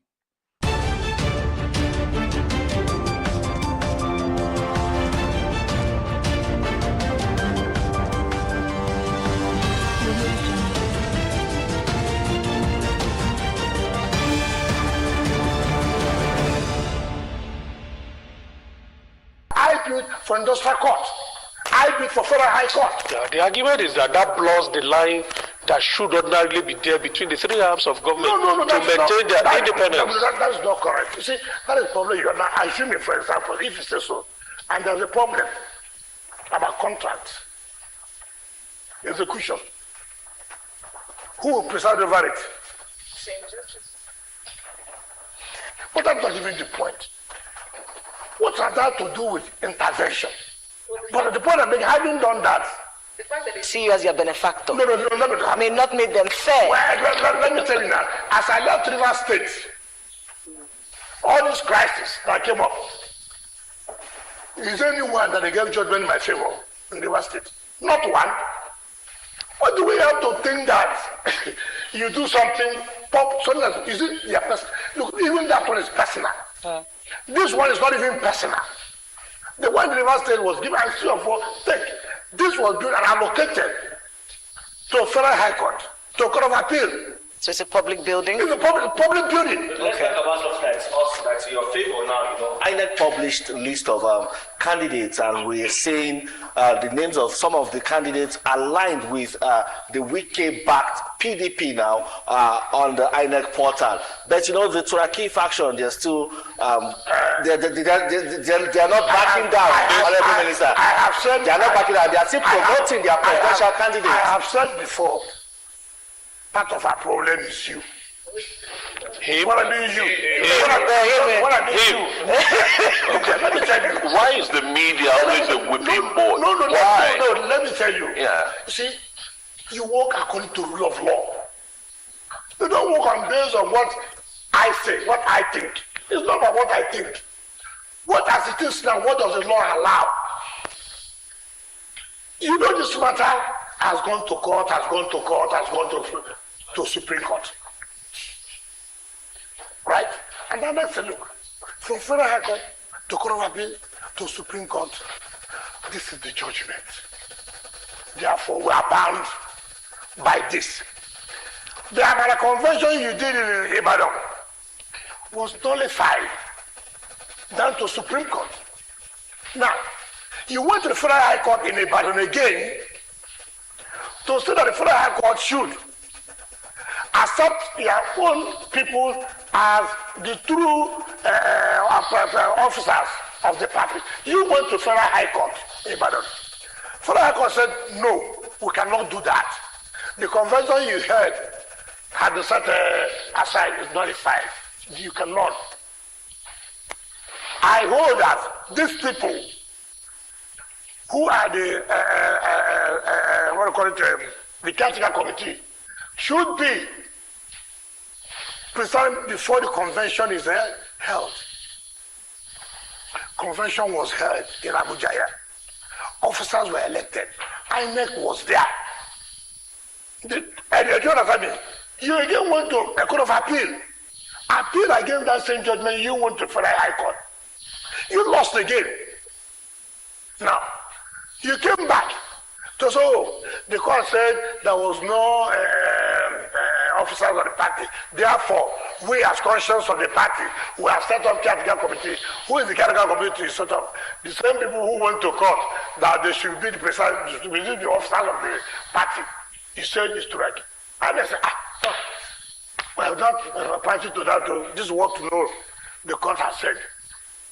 You went to court recently. I'm not sure how you went. So look, compare INEC now to take our people. The court said, look, that's an end to litigation. Enough is enough. You cannot be putting us every time. Look at this Supreme Court has done this. What do you want? Therefore, you pay fine. You pay fine. You pay fine. Your lawyers who fight this matter, they also have to pay fine. To be as a deterrent. You cannot be coming to court every time because there's court. So there must be end to it. Now, I have said it for long ago that I will be vindicated. It's a matter of being patient. And today it has been now. What am I saying today? Because of my use of the word faction. Yes, no. Every time I watch news, in fact, sometimes I don't watch the music. But they are still members of the PDP. No, first of all, they are not. First of all, we said they are doing respect, but that's not the issue. The issue is why every time we get backed? With Wiki-backed faction. Why every time when you hear the Supreme Court had made a pronouncement, the court had made every time Wiki-backed? You are the one causing the confusion.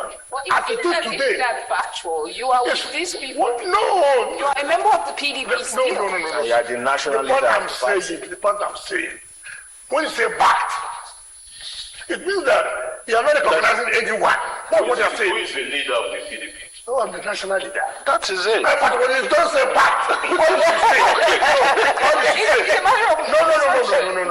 When you say backed, you are saying that they are backed by the other person. That is not backed by you. So it is not like we have only one PDP. Sorry. And that PDP is led by Abdurrahman. Honorable Minister, well, we have just 2 minutes before we take a quick break. I want to tell you something about the publication of Lagos. You know what's blamed? Where this man from Lagos? Gotv. Oh God. I thought we had gone past this. I have said people should be careful. When you talk about corruption, ask him. The house is living in my time. It's not even state government money. You talk about a matter of going to court, judiciary is corrupt. This judiciary is corrupt. Are you until when you win, that's only when judiciary is not corrupt. But the moment you need to, sir, you need to explain the issue of body judge. I have told you. I've made a statement. Let him come out to say. Let you come and prove it. No, let's be clear now, so that the Nigerian people understand what you mean. Was the house released or give it to him?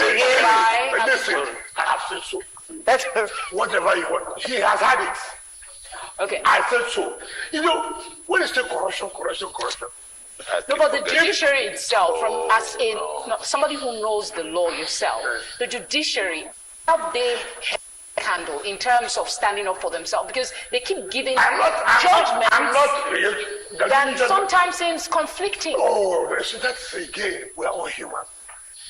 First of all, you see, we talk as if when a doctor is treating people, doctors make a mistake. Now the fact that there are conflicting judgment, just they collected money. Remember, I can tell you, okay, let me tell you what happened. I read one judgment, and we did not want to read entirely about the INEC guideline. That was set aside by the Federal High Court. And then the Court of Appeal said no, INEC was Right. Now there are so many litigation about that guideline. Now, the Senate party also went to court, and the matter was going to appeal. So if you don't read well, you say there's conflict of judgment. So that judgment of Senate Bank, if you don't does think it says no, INEC was wrong. Rather, what that judgment said was part of his look. INEC was wrong, but in this area of where you provide all the particulars, that it conflicts with the person's right. Do you understand me? Now, that does not to me is a conflict of judgment. I know. So sometimes we don't even read all we have seen on the headline, and then we don't go back to see that, read his judgment, or give it to our lawyers, analyze it, and come up. But the judge was talking about Supreme Court has said internal affairs of the party, internal affairs of the party. But he did not read what Supreme Court said in Sule Lamido's case, and the one of the two chairmen, one is from Imo and the other one from Abia, Austin. What Supreme Court said that look, if you violate, if you don't go according to the laws, we're not interested in who, because you're a leader.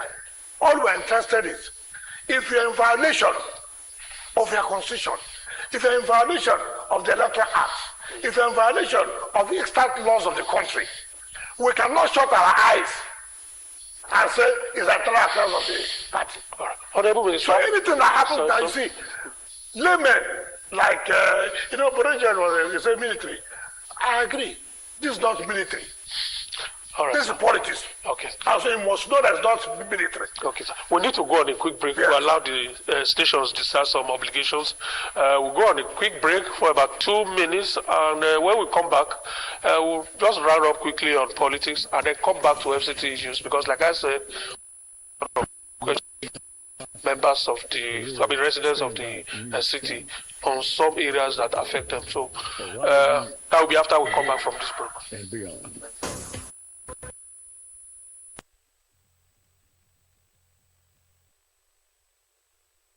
Channel.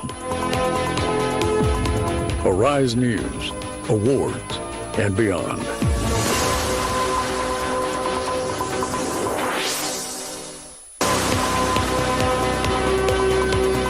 You're watching Arise, the world's standout news channel. Arise News, awards, and beyond.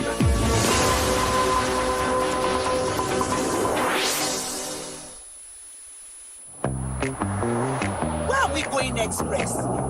Trinity route is much quicker.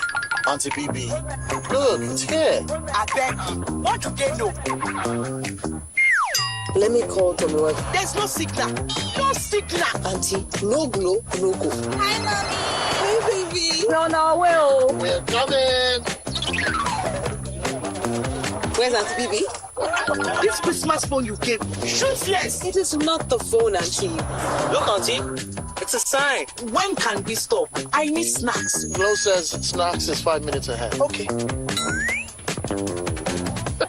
Don't look. Now I can stream my series. When you need fast, powerful, reliable connectivity to keep you safe, to keep you entertained, to keep you in touch, trust Glow. No glow, no go. Let's go. Glow Unlimited. As a 1 weekend, just 1 hour gone by, and we are closing home now. Tope, it's your turn to ask the Honorable Minister. With your predecessor your predecessor and your good friend Rotimi Amechi as the vice presidential candidate of ADC in your state. Vice what? Presidential candidate of the running mate. Okay. The running of the ADC in your state. Okay. Yes, sir. And it's also a formidable, political gladiator from your state. Is what? A formidable political opponent. former governor, former speaker. Where did you get the assessment from? Oh, okay. My question is, how does that make you feel? How is that going to? Do you think that might affect the Rainbow Coalition? That's one leg. The other is you are the national leader of the PDP. Yes. You are supporting Mr. President. Yes. How do you intend sharing that support? Okay. Between President Tinubu and Sandy Ono. Okay. And then okay. Would it be fair to say? Two questions. Is still part of the second question. Yeah. Wouldn't people see that as a kind of political polygamy? Okay, I've never heard of that political polygamy. Let me start from the first one about the Amechi being the running mate to Atiku. Sometimes you see, let me tell you, and I've come to know that indeed it will be difficult for Atiku to be president. In all the calculations or the calculation he makes, if you are choosing a vice presidential candidate, a running mate, I'm sure the only factor that has made him to choose that mate, I'm sure, may be financial. Maybe financial. If it's in terms of bringing vote to support him, he's dead on arrival. A governor, former minister. He has a. Hold on. I was Minister of State. He was governor. He couldn't put a governor. Yes. I defeated him very well. He has never won elections since after 2011 when I was the DG of the campaign. Never. He was the DG of Buhari in 2015. Buhari, he was governor.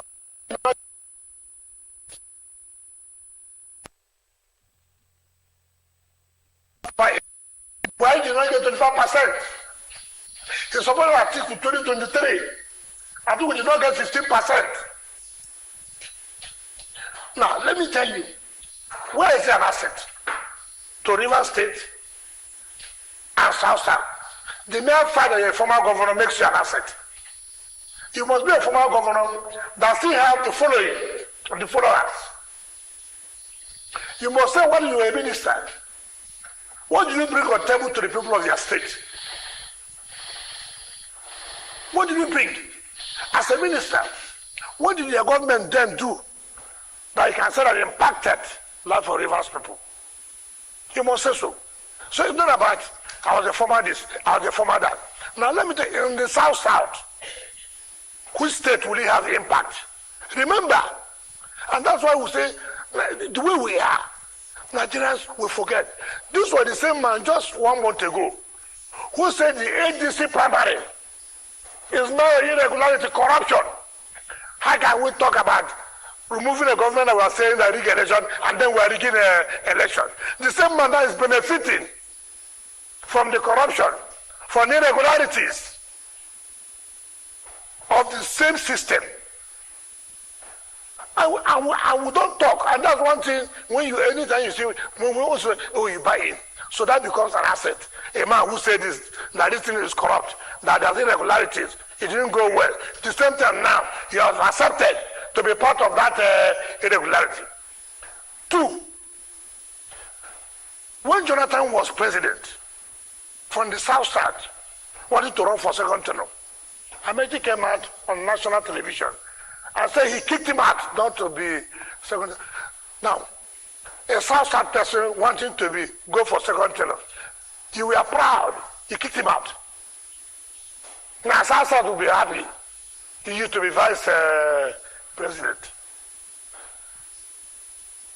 I mean, you see, you think that people have forgotten.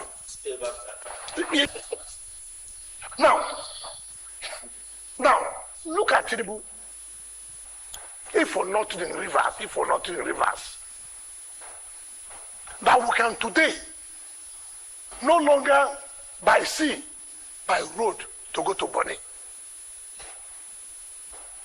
It's not about you come, you touch hand here, you come, you touch hand. He came and said, look, this road has become so political road. The people of Rivers, if there's one thing I will do, you will not go by sea again to Body. Today, everybody now drives to Body. Go and see. He has not only ended, he has now extended it again. Never in the history of Rivers State, till 1999, of those who claim to be very close to president, have we had the kind of appointment we have had in Rivers State? Never. Some people were close to Obasanjo. Some people were close to Jonathan. Some people were close to Buhari. Let them come and tell Rivers people, what did we get? So, Rainbow is true. I'm coming there. Let me just, sorry. With the Rainbow, excuse me, with the Rainbow Coalition, what kind of advantage are you going to? I'm concerned so I don't lose. I don't know whether you are supporting them. So let me finish. Now, the point I'm making is this is the time of Operation Share Report Rivers people. See, when I was Minister of Transport, I was close to late Buhari. I was able to use my influence, my friendship with him, to do this for Rivers people. You must tell us. Me, I can say Rivers people, my support for Tinubu, for the first time, we never thought we would be the minister of FCT. We are. Is it that personal? No, it's not. I'm from Rivers. Okay. It's an achievement. Yes, whether you don't like it or not. Two. Having supported Tinubu, look at the number of appointments. How many DGs and EDs? Let me tell you. We have DG of NOSNA. We have DG of one environmental something. We have DG of the community, abandoned community. We have chairman of the South Side Development Commission. We have the executive director of project. We have ED Finance Administrator of NDDC. Name them. Chairman of government can name them. Name them. And then you now come. You want to be VP. What will VP give to us now? You see, you must have to. When you are governor, what happened to the Caribbean White Hospital? What happened to the monorail? So many fundamental questions you ask. So don't tell me because it's rivers. What does that mean? Somebody must come from somewhere. But it must be asset to your people. You now talk about the PDP. Was I not in PDP 2023 when I said I was supporting Tinubu? Did I hide it? You see, that's why people like us, you should praise us. We don't play to the corner. We don't say this is black in the night, in the daytime in concert. Talk about not playing to the corner. No, the point I'm making. No, I said so now. The PDP have a crisis. I've always said. Saying that if you are a candidate of the PDP, you should be content with not winning this time around. That's not what I'm saying. See, it's not, because that's the interpretation that comes. It's not interpretation. You should tell yourself simple truth. Can I tell you something? Don't be one of those who will not prepare for exam. You enter exam hall. You say, God, I'm your daughter. God, I'm your son. When you do not read, then you expect as you enter exam. That's when you say, Almighty God, you are the one who brought me here. Father, remove shame from me. And then the answer has to start coming. You don't do that. You must have to prepare yourself. Being a president is not to come out today, I want to run to be a president. No. Do you know what you talk about Nigeria, 774 local governments? Do you know what I'm talking about? PDP has been in existence. Why not? That's what I have said before. I said so. I said, look, you were able to you didn't put yourself together. We have crisis. And you cannot wake up within 6 months to be president of the country. All right, let me quickly ask you this question before we get sidetracked again. we can't have this conversation without talking about what's happening in Rivers State. Yes, And your chats the other day on Saturday, and your comment about Fubara and him being his own architect of his own problems. You know, and even though your message, it seemed, was to say bygones. Let's bygones.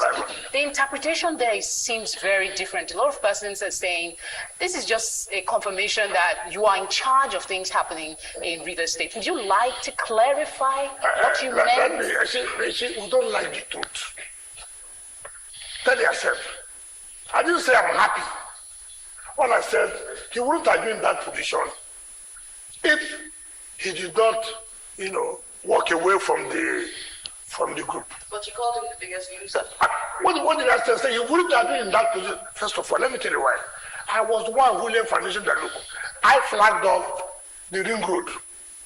And I said that day, if you complete this ring road, nobody will stop. That's the second time endorsement. How do you endorse somebody more than that? So you wanted him to do a second term? Naturally, you have to build a system. It's from our political structure.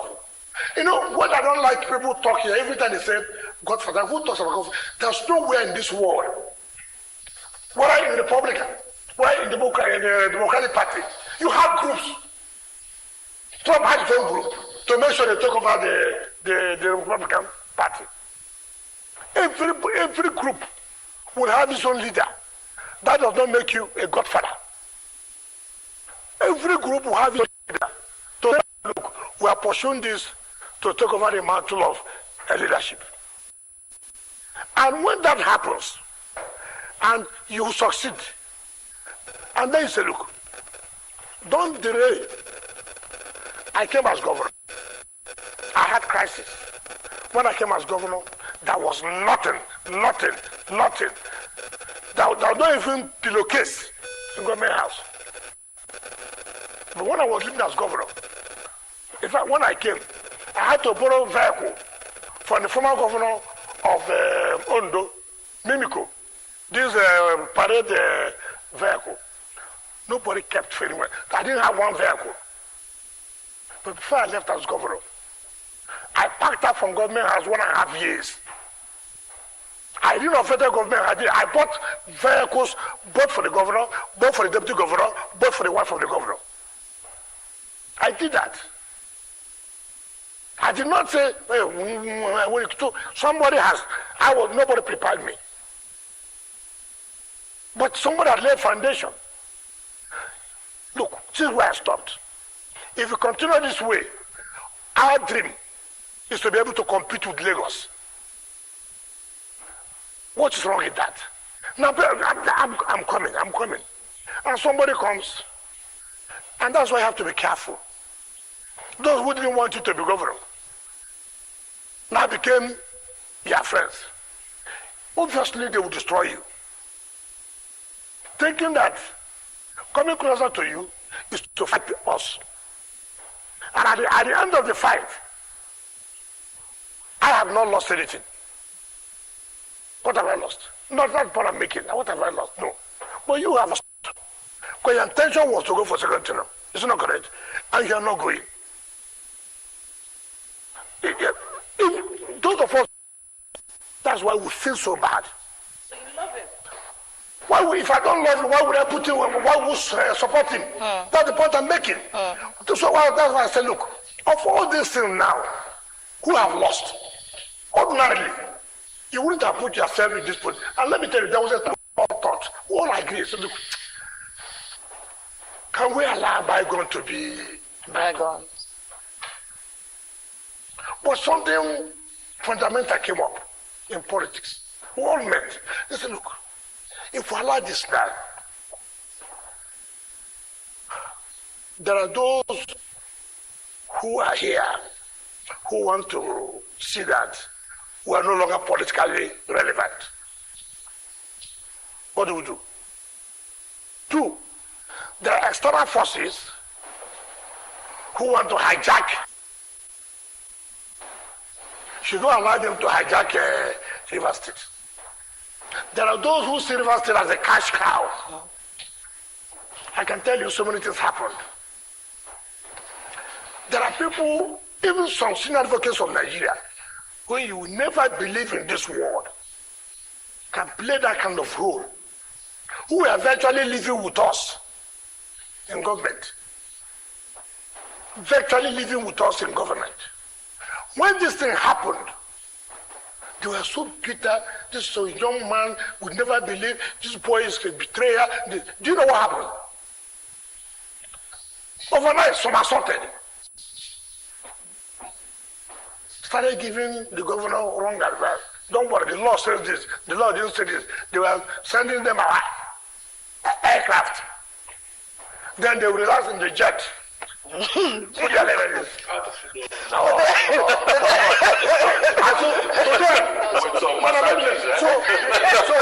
So then they've achieved. So former continuously being there, they bring to inside that kind of influence. Who say no, this cash cow must end now. You won't have it again. Take as much as you can, but you have to stop next year. Ordinarily, we have sat down and we have to look. Are you going to help him rebuild his political future? Because now he's not coming for his second term. No. You see, and you say let me tell you. Look, you see, I'm a realistic person. I'm a human being. I worked hard. Look, when I say I worked hard, at the time people were saying, "Are you sure he's well?" See the way he's looking. This do you consider? And you see, that's why I say you have to be realistic. And I have to go back. And I thought over it. I said, look, you see, be careful.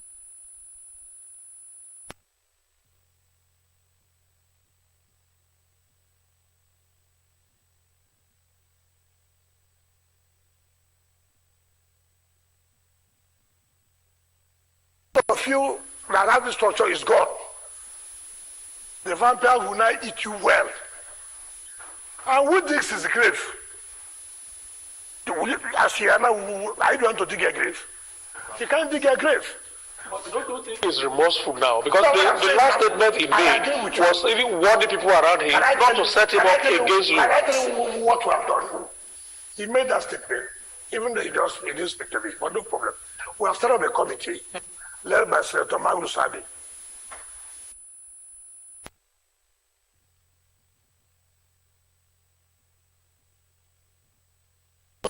Dissenting voice.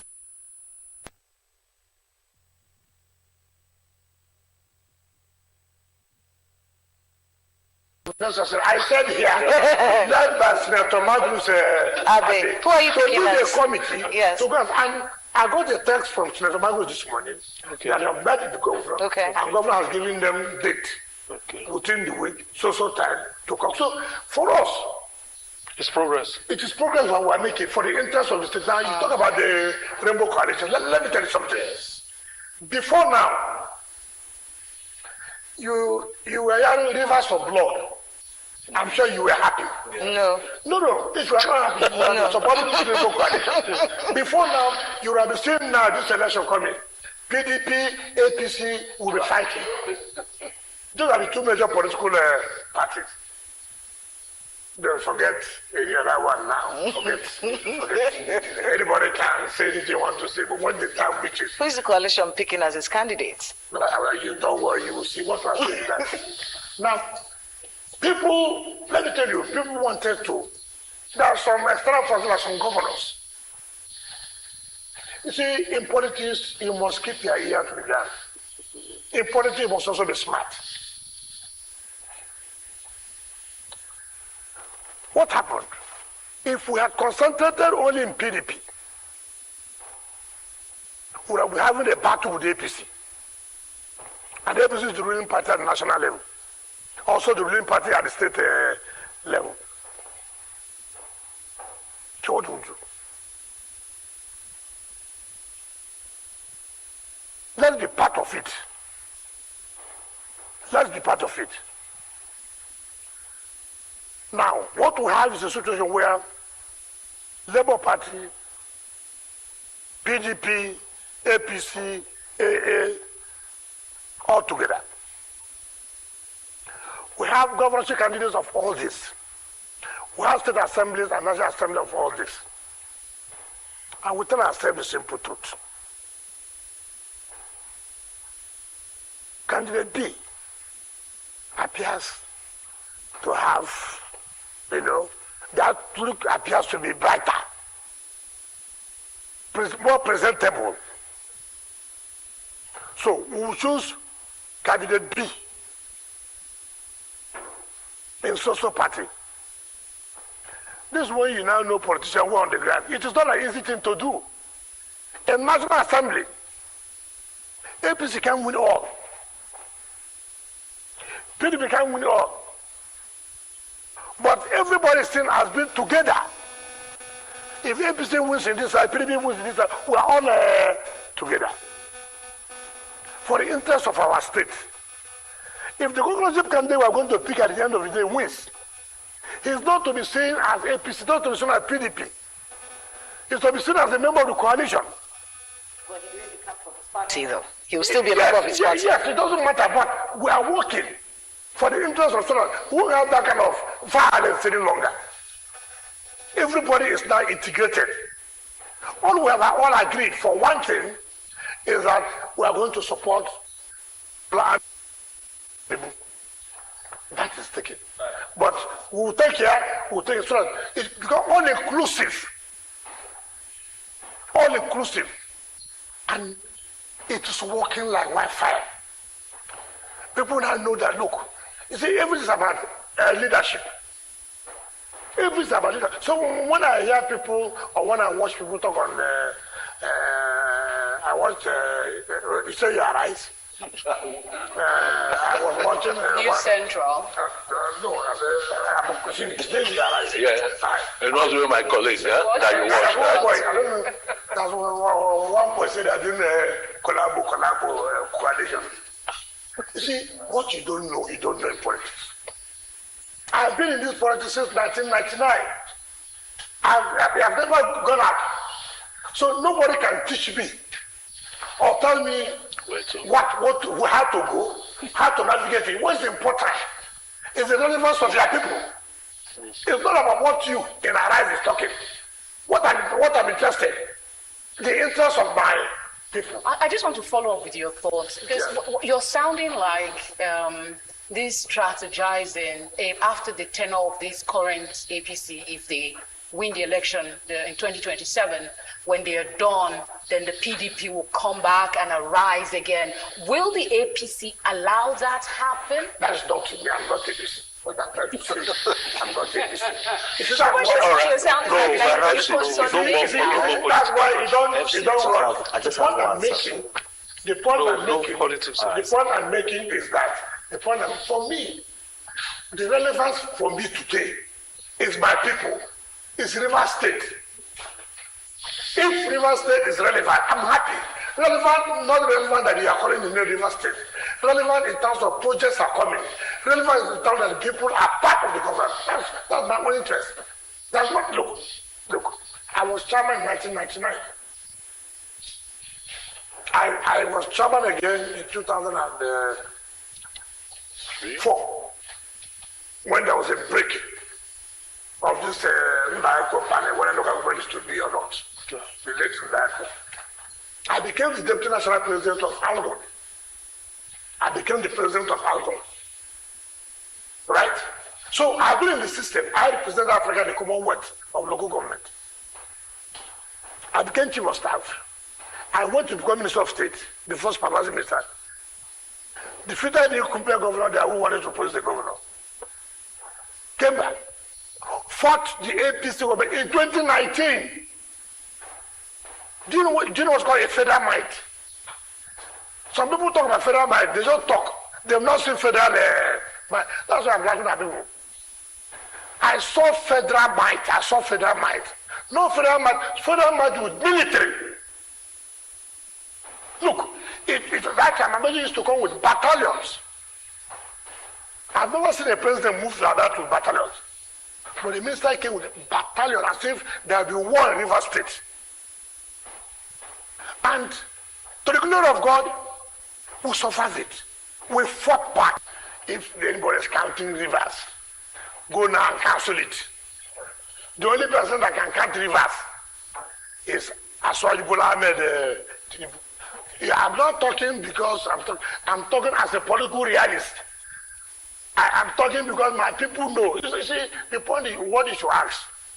But once you build confidence in people, but once people trust you, people know that anything you tell them is likely to happen.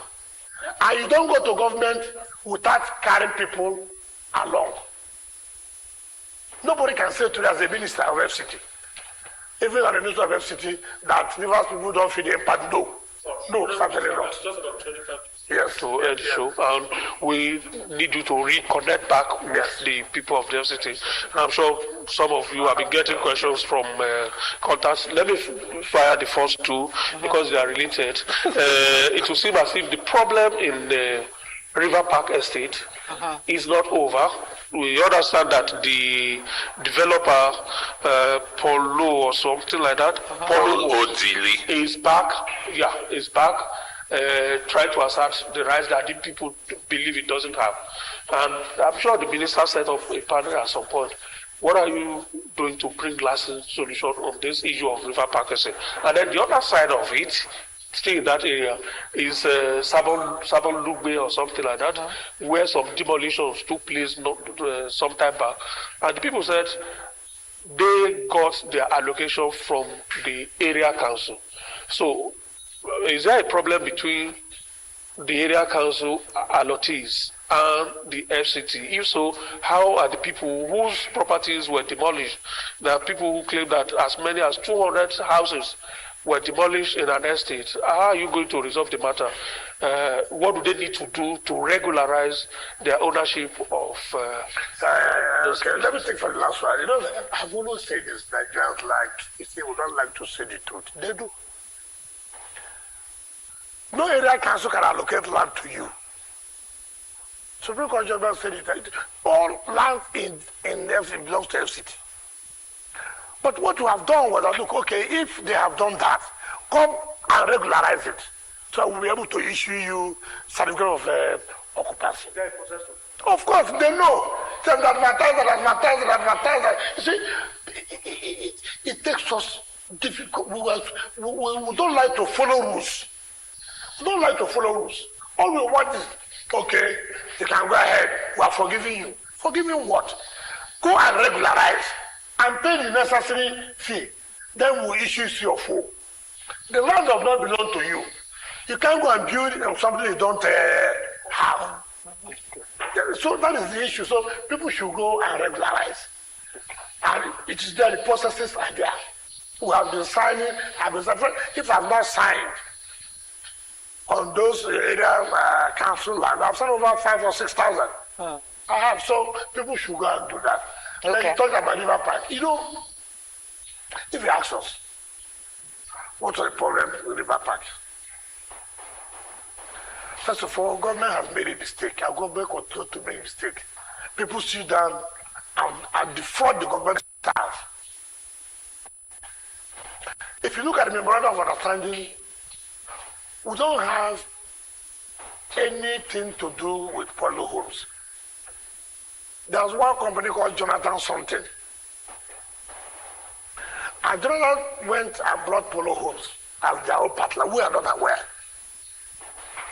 Even at that, they want not to do it. They ought to seek our consent. So somehow they had problems.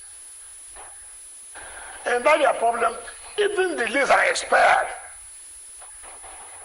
So, and we looked at it, look, should we take, let the people have built up, developed it, people, concerned people have gone, look, these are Nigerians, and they may have, been, they are not involved, and you just, apply the laws and people will suffer and these are all those kind of things. And we gave it a human face. So, well, for now, let's send back, let's give them back their CFOs. They are Nigerians who have built whichever way, even though the CFOs not to see, they were giving Polo Homes the CFO. And Polo Homes either rent it to them or listen to them. That's just not even proper. So there are a lot of things involved. But sometimes when we try to solve it, people outside will not understand. So, but what happened? In trying to resolve them, in fact, we told the two parties, we told the Ghanaians that, look, but what is our stake? You are only fighting amongst yourselves who has cheated this person, who has not cheated this person. Why are we involved? Why are we paying money to our lawyers? To do what? Now that the lease are expired, two of you should quit. We have taken back this part of the land. Because there's no more agreement between us and Jonathan and Biscon.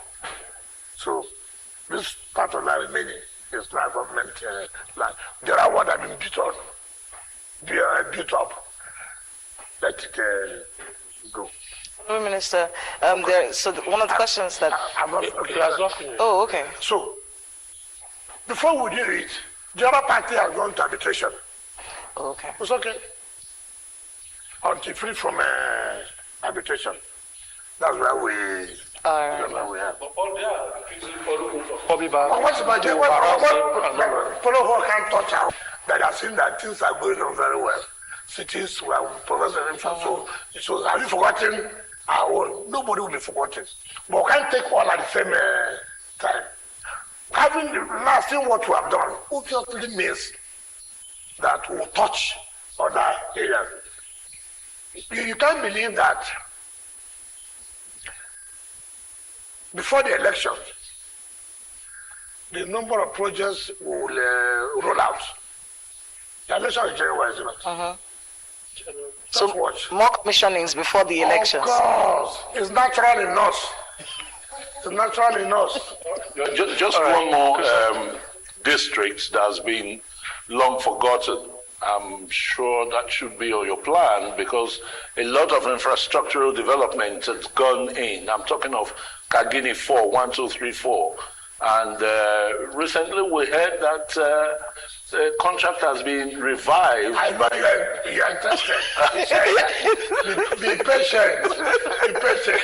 You see, you just want to rope me in. So I will make commitment and say, look, we are going to do a Kagini.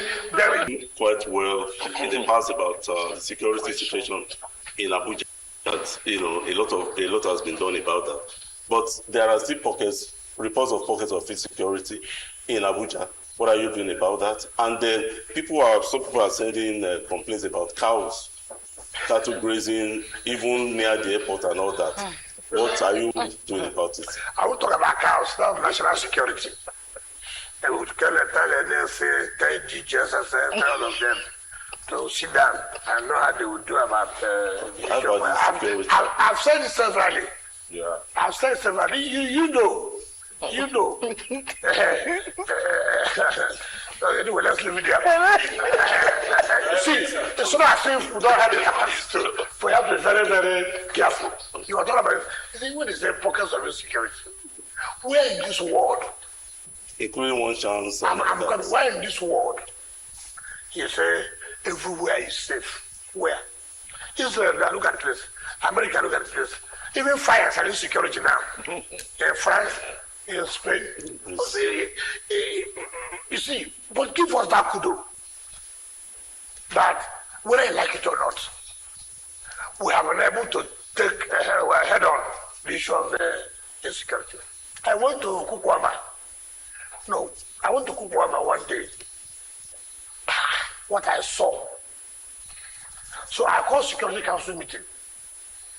I said, come and follow me. I want to show you security. They said, what do I mean? I said, no. I think we're fighting security. They come, let me go and show you insecurity. They don't understand what I said. I said, look, I will show you security so I will fight it. When we got there, look, they couldn't believe it. They said, look, if this thing explodes here, it is a place where criminals will hit How could you won't know? You will not know because how will you know? All kinds of the chances over 2,000. My God, inside the city. I said no. When they saw it, they told me, sir, this will be a dictate. We cannot allow it. Hello, folks. Reporting for duty, as it were. They are here, the papers for today. So we make to share the headline stories with you. Before we do that, let's meet and greet my co-anchor, the inimitable Dr. Moses Adebayo. Welcome. Thank you very much. Good morning, and pleasure to have you there too. Yeah, the New Telegraph is the paper on call here. And the lead story is this one. Osun Guba. INEC reproduces ballot papers to include SDP candidates. This is a minus for INEC. I mean, just a few days, even hours now. No, they had to rely on a court order. Oh, wow. The court order came asking that... citizen, I think INEC should win themselves of this controversy. Some of them are avoidable, honestly. Because with this now, some things could be tampered with. We know what in Nigeria, and we know what Osun is saying right now. Ours is not to preempt anything. No. But I know that the number of candidates for the Osun election has risen to 15 now. Yeah, with the inclusion of So SDP. those people who keep touting one party state should give us a break. If anybody still says that, then that person is just ignorant. It's as simple as that. I think they mistake one party state for one party dominance. Yeah, They're two different true, things. yeah. All right. Minor pieces include Abacha didn't die on a woman. Dan Etete, ex-petroleum minister. Well, I think he should know. He should know. But he was very close to this is a morning or day program, so we don't know about this. Maybe at night we can broach this better. But well, he should know. Anyway, he served with under Abacha now. But it begs the question: where did the story start from? Nadem Sabio. Okay, Fubara dismisses alleged loggerheads with Rivers Assembly. I think the man is just battle fatigue. He doesn't want to get himself involved. You mean battle weary? Weary, yeah. He's tired. He's just tired. He's tired, honestly. Okay. EFCC recovers 115 billion naira NDDC levies from oil firms. Well, EFCC right now, they've been in the news for some time, and hope they won't continue what they started years back. No. Hope they won't drop the ball again. No, that's what I'm saying, because sometimes they always snatch defeat from the jaws of victory. We know many of their stories. Ibori and Co. All right. WHO, Ebola outbreak in Congo on track to surpass deadliest one in history. This is just... Can you beat that? It's scary, really. I hope they will do some things to tackle this, really. That means they have too many rats in Congo. No. Ebola is not called the right. Yeah, I think maybe you're thinking of Lassa fever. Ebola is from it's a zoonotic disease from monkeys and the like. Okay. All right. CBN lifts forex government securities restrictions on discount window access.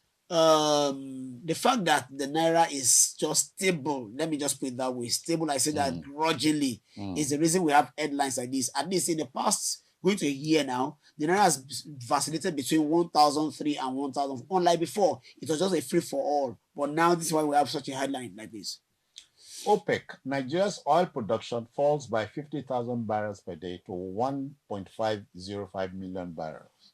If it's still within the 1.5 million range, it is still okay for our consumption, really. But we can't rule out the fact that Iran, America still are loggerheads. So this is why we have. But 1.5 million barrels is above the OPEC. Of course, quota. Yeah. True. Youth jobs crisis. 67 million unemployed, 257 million outside work and school. ILO report. This is not a good report at all. Only that my problem sometimes with we Nigerians, let me just put it that way, not exempting anyone now, is that we just want everything to be a white collar job. We must be employed by some company paying some 6 digits. Sometimes work can be created by ourselves. Otherwise, we won't have alarming headlines like this, really. Niger ADC in disarray after Guba candidate unveiled deputy. Like ADC, like APC. Look, the powers wielded by some of these governors is alarming, scary, honestly, and that's why all politicians statewide now, they are wary of what their governors will do. Delta State is a case in example, a case in the study right now. I hope they won't implode and explode eventually. Appeal Court voids judgment recognizing Gabam as SDP chair, affirms Gombe's leadership. Look, the courts will be very, very busy from now till February next year. You've heard of the judicialization of our political process? Definitely, yes. Definitely, yes. I don't blame the judiciary. Politicians take us there. Definitely. And our reforms should be well executed. Otherwise, we'll not have all this. Aviation strike. TUC warns of fresh action if issues persist. I think for once, I'm going to just be a bit hard on the Minister of Aviation, and that's Mr. Festus Keyamo, senior advocate of Nigeria. He has done quite well. I know what I'm saying because I've had this over the year. I mean, within this year to fly a lot, but he can tackle this with more wisdom. And here's the report of a study here. Endometriosis linked to higher type 2 diabetes risk. Endometriosis is linked to women. Only women suffer this. True. It's like this thing afflicting men who are prostate cancer? Prostatitis. Okay. Prostatitis, only the male species has a prostate gland. Yeah, so read the details there. There's a picture story on the front page of New Telegraph. Looks like a common photograph for today. It shows the Deputy High Commissioner of Canada to Nigeria, Carlos Royas, Group Managing Director, CEO of Zenith Bank, the lady, Dr. Adora Umeoji, and the High Commissioner of Canada to Nigeria, David Sproul. Did I get that right? Yeah. You're just a purist. You just want to pronounce everything appropriately. Yeah. The picture is there on the front page. The Guardian is next. Quickly, we go through the headlines. Donor fatigue, economy take toll on blood donations in health facilities. And I know very well that you can't donate more than twice a year. That's certain. And so if also you want to be a donor, you don't have... If you eat well, you must eat well, though. You must be well fed. Hey, Baba, you're taking it elsewhere now. If you have to also be a donor, you can't afford to have tattoos on your body. Yeah. Also, the blood you donate must be congruent with whoever is going to receive. So there are many factors. Two striking sportsmen come to mind here. Cristiano Ronaldo. And Messi. Yeah. Messi has tattoo. Yeah. He can't donate blood. Yeah. Ronaldo can. I think it does that. I think it does that over the period of time. Yeah. Rights groups, CSOs demand withdrawal of foreign aid bill. I think we broached it the other day. Yes. Truth is this. At the mention of the word borrowing, people get scared. But look beyond just the word borrowing or the action. Does it make any impact? Does it have any impact on our economy? I think to an extent, yes. Kebbi to support families of 10 slain police officers as more terrorists surrender. Well, the fact that terrorists are surrendering. Underline more terrorists. Oh, yes, surrender. very good. Yeah. This is only telling that we are tackling them. We are taking them taking them out. Giving them a bloodied nose. Oh, yes. You sound like one Muhammad Ali now. Okay, auction polls. Fear of violence mounts as parties groups trade allegations. Look, Oshun is, for the past 48 hours now, I think Oshun has been, to me, nauseating and irritating.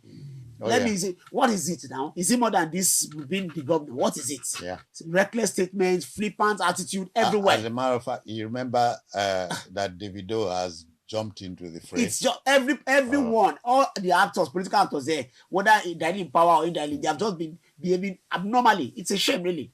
What is it? Tinubu approves procurement of 35 linear accelerators for cancer treatment.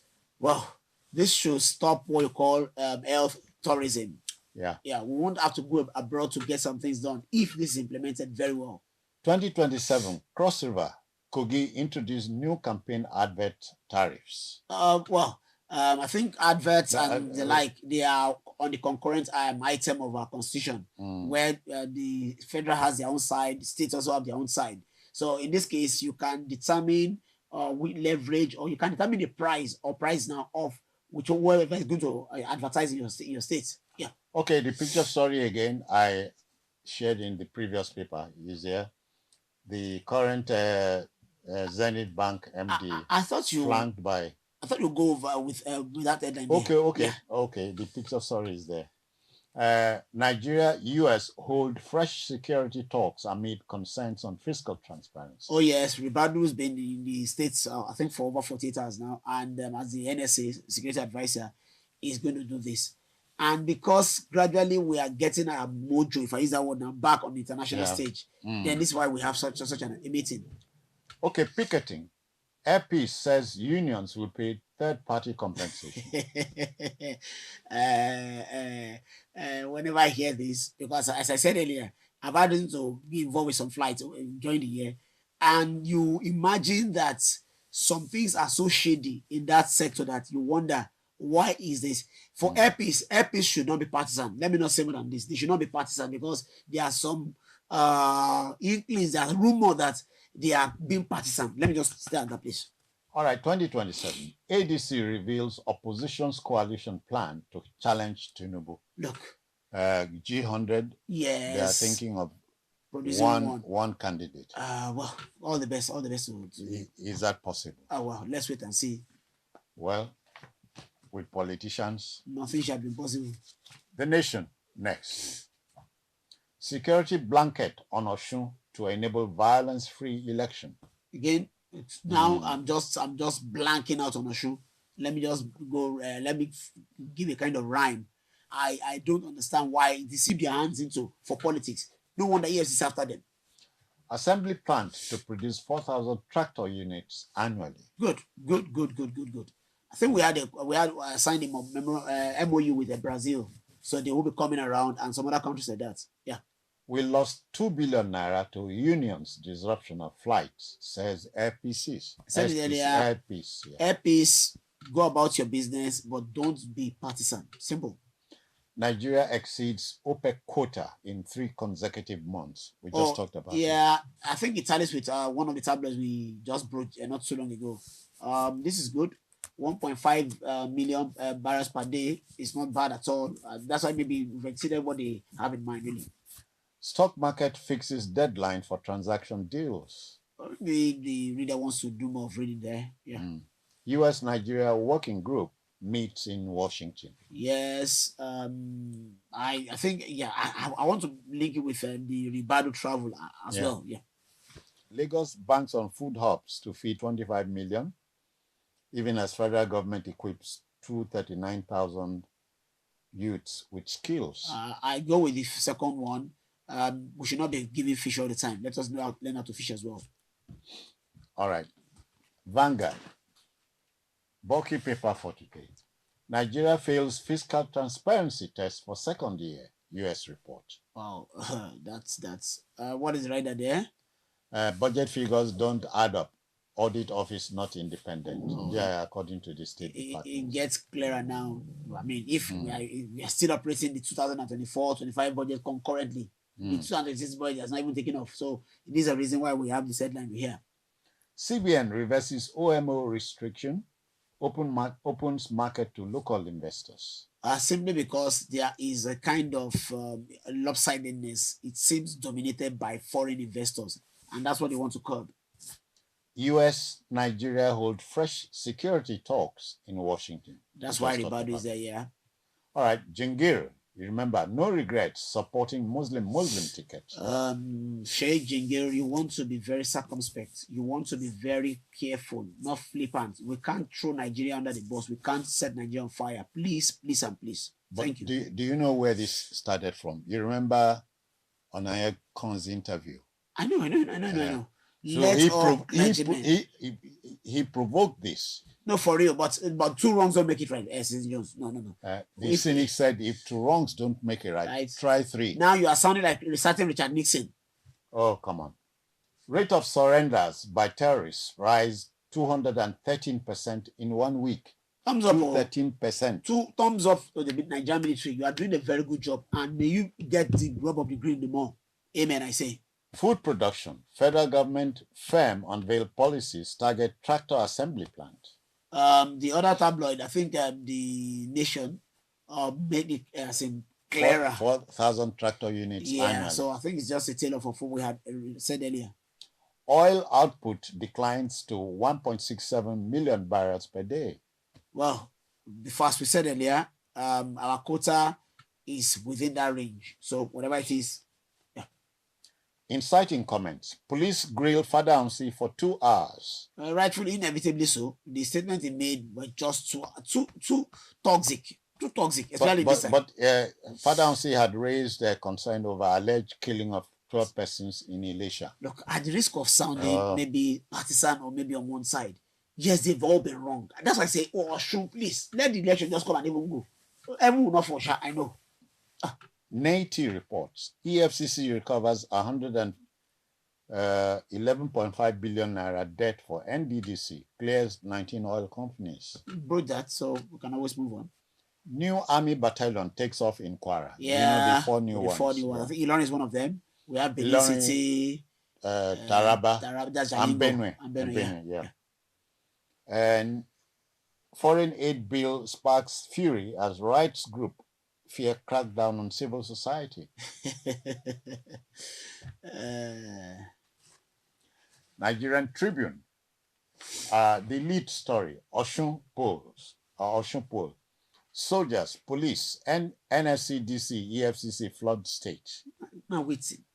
Now waiting. You know, it can now. Let me just say this, Citizen Jones. It's obvious that we are just a vainglorious set of people. We hold on to power not because we want to affect lives, as an effect change or whatever, but because it's a case of now my person did there.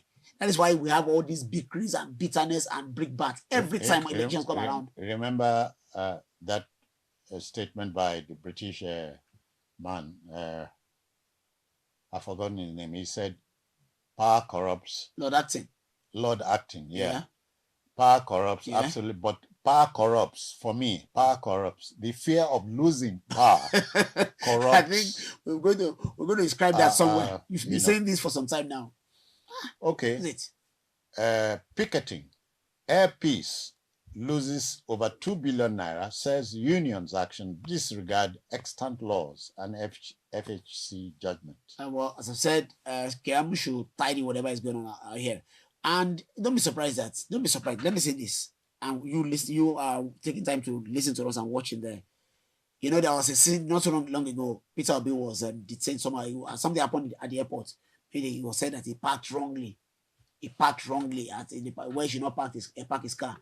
Somehow, I'm just saying this, but carefully so. Somehow there are links to some of these things happening. Let me just put it that way. How CBN frameworks reshaping financial system in Nigeria and Africa. No doubt about that. Look, the monetary policy of Nigeria has been so fantastic under the other side, and the two must converge to have a very robust economy. That's the physical side. Yeah. Hopefully, Taiwo Yedele will now tidy up that. But for Cardoso, he's been doing a very good job over time. Develop democratic patterns or systems reflecting history, culture. GGJ advises African nations. It's just a fallout from what former president said, Olusegun Obasanjo, how that we can customize, we can Africanize our democracy. But we tell sometime when they were there, when it was there. He was there at the helm for 8 years. And what did you do? Well, I don't know how wise this is. The statement came that these people see the light after they leave office. And hindsight is better. It's 2020. Or how do people put that? Yeah. All right. Why influx of arms at seaports is raising eyebrows? It should. You know, we brought this just 2 days ago, 3 days ago now. Yeah. It's obvious that politics will always be the punch bag. Yes, you told me that. The punch bag. People want to bear arms, not bear arms now, you know. So, but for you, I think the season will always drop such stories. Troops rescue another 9 abducted commuters in Kogi. Look, bandits, terrorists, kidnappers, it's like your day. You can run, you can never hide. Yeah, your days are coming to an end, really. Okay. Suspected kidnapper apprehended cashing out ransom at Kwara POS terminal. This headline just took it from my mouth. Your days are numbered in the country. We will fish you out. We will have you destroyed, wipe you out. Again, Nigeria exceeds OPEC quota for third consecutive month. Well, it's good news. Production hits 1.67 barrels per day. You will observe that the tabloids all vary it, but all saying something quite positive. The Punch, it tells you it is possible. Of course. Yeah, we are picking up the ball where we dropped it. Yeah. The Punch here. State Police, Presidency closes public submissions today. Yes. They can't go any further, otherwise it may not see the light of the end. They want this done before the elections. We need this, we need the State Police. Yeah. Oshunpul, INEC adds SDP to ballot, distributes sensitive materials. That was the very first story we discussed, and well, all the best for SDP. Economist back US faults Nigeria's fiscal transparency. I mean, I said it 2 tabloids ago. Our fiscal policy, the other side of the monetary policy, is still very shaky. No wonder all the government of Tinubu have proposed so far has not seen light of day. That's why we have many stability macro level, but micro level we are not seeing much. This is the reason. 2027, Atiku Obi mulls options ahead of single candidate summit. You know my fear for this, because when it comes to, I've been very interested in this aspect of the country over time now, since the G100 story emerged. But mine is this: Obi has become a major. I mean, deny what you want, he's a major candidate right now. Will he step down for Atiku? That's the question. Will he? And the other way around. And that one is almost impossible. Okay. Federal government approves tax waivers for 4,000 electric vehicles. It's an incentive. It's an incentive, so that will give them reason to want to work for a while in the country. 168 solar street lights stolen on the Lagos-Ibadan Expressway Long Bridge. Shame on them. And really, I think soon, I'm saying it, watch out, our viewer. I can imagine, I can trust that St. John's will be the spotlight, a satellite on this. Will be brought this. What do you call them now? This, the name eludes me now. They've been on rampage, and they call them. I can't remember them now. Maybe you are thinking of. I understand you. So they have been on rampage. They go about that was why the coastal Lagos coastal Calabar coastal road now. Yeah, they have guards, because these guys go about removing iron, stealing them to go and sell. Yeah, they are almost on every street. Yeah. Okay, Army moves to begin operations at 4 new divisions. Very good. Picture story on front page Punch will show Governor Babajide Sanwo-Olu at the commissioning of the Fresh Food Hub, Agege, Lagos. Good. Okay, the Daily Sun. Osun Guba election, not surprising. Accord, APC trade blame over violence and deaths. It's a shame, really. It's a shame. Elections are conducted elsewhere. Why this Osun? Why? What is it? Let me even go look and I'm waiting. What's going on? CBN pumps 5.21 trillion naira into banks as government seeks to borrow 700 billion via treasury bills. Well, as I said, the CBN can almost not be touched now, because the monetary policy of Nigeria is healthy, is vigorous, is robust. If they have to lend or pump, as you said now, we hope the banks, the commercial banks now, will now live up to expectations. They will not do some shady, fraudulent things they are into. The word we're looking for is scavengers. Scavengers. Thank you very much. Thank you very much. Yeah. Okay, anxiety in Akwa Ibom and Sokoto and 10 other states over flood alert. Oh, wow. Let's let the state governments proact. So NIMET has predicted. Yeah, it's up to state governments to now. We have been forewarned, so we should be forearmed. True. Strike. Air Peace accuses unions of flouting labor laws. Look, as I've said, this is what Kiamu should see properly into. Whatever is going on, the partisan aspect, the trade aspect, the business aspect, is the minister in charge. Abuja federal government houses. Wike warns fraudsters as committee secretariat shuts down. Nigeria will always want to happen anywhere. Anywhere something good is looming, is about to happen, or you see people want to just subvert. That's what they want to do here. OT backs sighting of national park in Abia as state rolls out a high-risk pregnancy tracker. Anyway, Governor Oti, so far, I don't want to speak in terms of superlative, but from report, he's been doing very well. So anything Governor Oti proposed right now. No, in the southeast, we single out Oti, Pitamba, and Anambra man. Soludo. Yeah, not doing bad at all. Yeah. Islamic cleric defends Muslim ticket remarks, insists he will not apologize. Look, just please don't throw Nigeria. Don't set us on the Rwanda path. No country survives in please, a religious war. Please.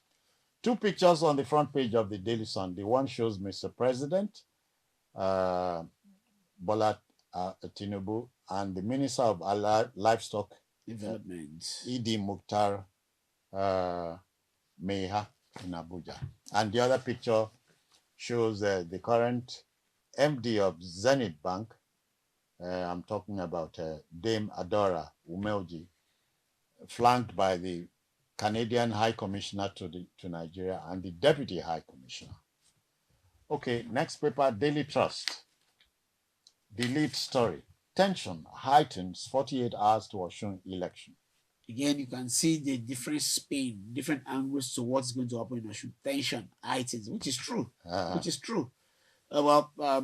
Just let us ensure that the security forces, the police, the army, everything, just do your job and save lives. I hope the turnout, because if looking at the turnout is going to be very low with this. No average person wants to go and risk his life without all these headlines. It's scary. Let me sound like the cynic who predicted that in a football match, if it does not end in a draw, a winner will emerge. Sure. In politics, there's no draw. It's a zero-sum game now. All right. Kidnappers beat me for reducing ransom. Kogi abductee. Funny but not funny. What do we do? Thank God you're alive. No. Some situations are funny, some others are phony. Yeah. Okay. Maybe that's like you describe my mood right now. But thank goodness he's alive. 18 people die in Niger road crash. Commiserations. Roads don't kill. I must emphasize that. Only bad drivers kill. Bad drivers, sometimes bad roads. No. Bad roads don't kill in themselves. Only bad drivers who ply those roads. I surrender. Kill. I am not arguing this. No. It's not a debate. Our player, Chinedu Ozo, is dead. Katsina United. I commiserate with the family. Along the line, some said maybe when he was taken to the mortuary, they are seeing a sign of life. I hear the guy moved or something. Like that, but just to douse it, it's unfortunately. Police arrest suspected kidnapping. And you expect people to rely on that? Nigeria meets OPEC quota on oil production. We broke that. That's good. Sokoto bandits kill father, nephew, abduct daughter and daughter-in-law. The bandits involved in this, get ready. Your days are over. Your days are numbered and will also be over. Last but not least, paper today. Adeleke to workers. Mobilize everyone to vote this Saturday. Defend your votes. Good. That is doing performing a civic responsibility, advising. In fact, tomorrow in Osun State, it's a work-free day. Go out and vote. Security will be guaranteed, but please, we don't want bloodshed. Essentially, to all concerned, play by the rules. Please. The rules, interestingly, are set generally by political parties. That's it. So please, we appeal to you. Go out there, vote. If you have to defend your vote, good, but please, no bloodshed. Thank you. Trump claims U.S. has total control of Hormuz as ship traffic falls to 1 week low. Because the American president is very quick with superlatives. He's always telling you that he's the best this, he's the most this, and like that. Whatever. You get the impression the American president writes the scripts and he acts the scripts out. With Trump, nothing is impossible now. That's just it. India, Nigeria deepen strategic ties. Trade hits $9 billion. Modi invites Tinubu to BRICS summit. This is about the second or third time Modi and Tinubu will be talking. And India today is a major force in anything in the world. Democracy, business. The largest democracy. Of course. So, In new policy tweak, CBN removed discount window restrictions on foreign exchange, government securities transactions. Well, the CBN, as I've said, is strong enough, knowledgeable enough to take certain steps. Okay, we are done. Be like us, get your papers, read the headlines, and you are home and dry. We thank you, Dr. Moses Adebayo, for your intervention. My pleasure. Thank you very much. We are out of here. Bye-bye now.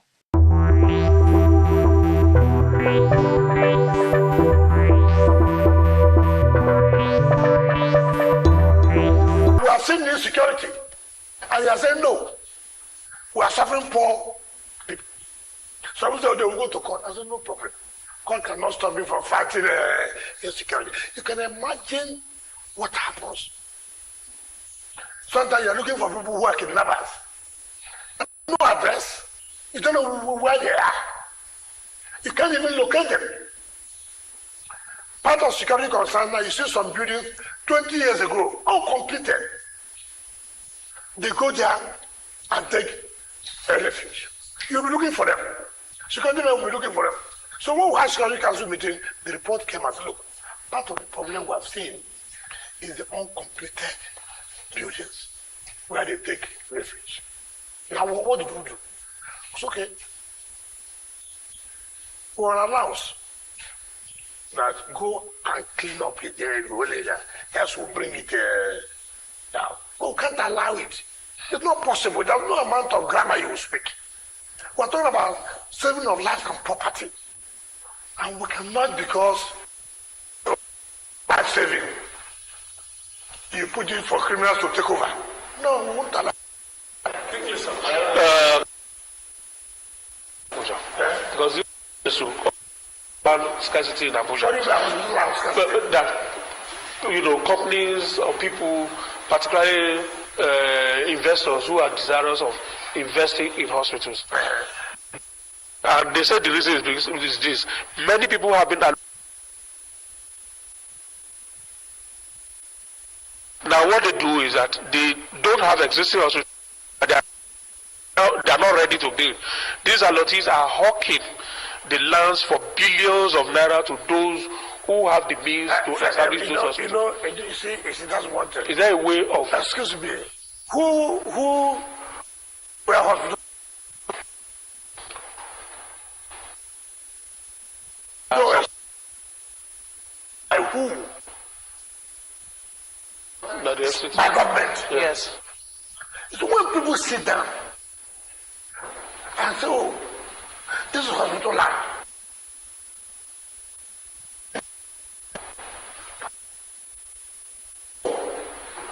Do you know what the government had decided not to use that place as hospital? And have provided, you see, they say you want to invest and they don't have land. Assuming that place even as the last hospital land, doesn't mean stop. You move this and start building because they're investor. Is that correct? Government has where you government will say you're having this and that. We change our position.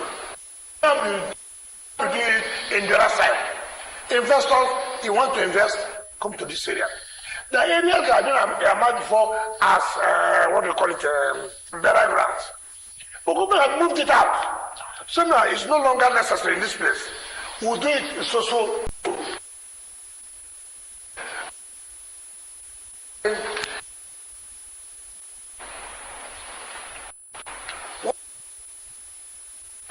In my office.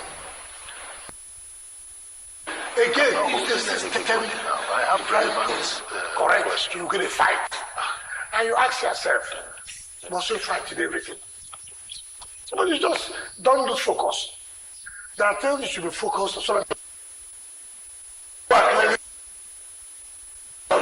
think we'll pull our questions. Yes, I think over 370 kilometers of roads have been of roads have been completed or ongoing in satellite towns, out of which 221 have been completed. You know, but all of these roads have also come with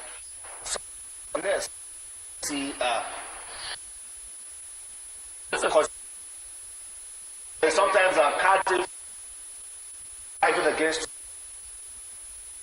on the you're getting a lot of praise from landlords, but it's also coming at a cost. Rents are going up. Would there be some kind of legislation to help rate? But you can push a bill in. But let me tell you, my problem is that as you do one problem will come up. But let me just tell you. Let me tell you. I was hoping we'd pull our ideas together. So But I forget. Car racing. One good thing today is at least there's road. Before there was no road for you to have car. So that tells you government is working. But should you allow it? Car racing is allowed where there is no residents. You don't do car racing residential areas. You know the security implication. It's very dangerous. And that is what we're working on now to stop. But if they're doing car racing highways and the rest, you can't stop it. The beauty is not we have no problem. Roads, long roads, you know, that which you don't have before, which this administration have been able to provide. So we're going to stop that.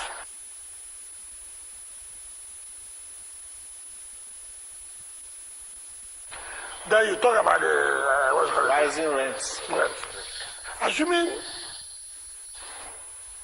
really when development is not coming, what would have happened to us?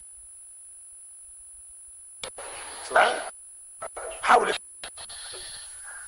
will skyrocket because there are no houses. But the more you have houses, it will come to a point that it will reduce. What would have happened to us?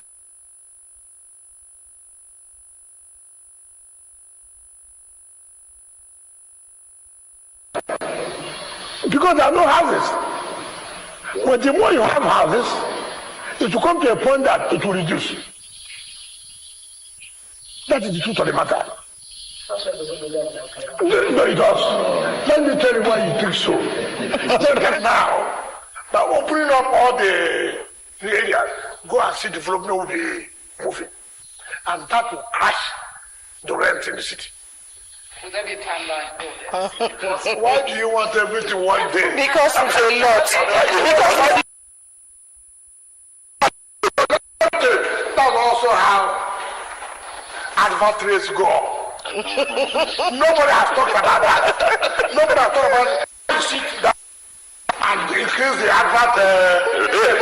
You don't talk about it, but it affects the common man. Okay, let's look at let's look at this indiscriminate rock blasting. Adversaries go. Nobody has talked about that. Nobody has talked about how you sit down and increase the advert.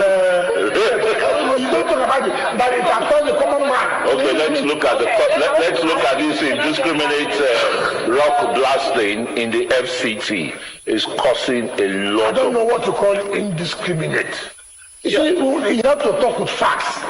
Can I give you one or two facts? If there's no rocket blasting, anyone that does not approve, let us know. Okay. You don't just come.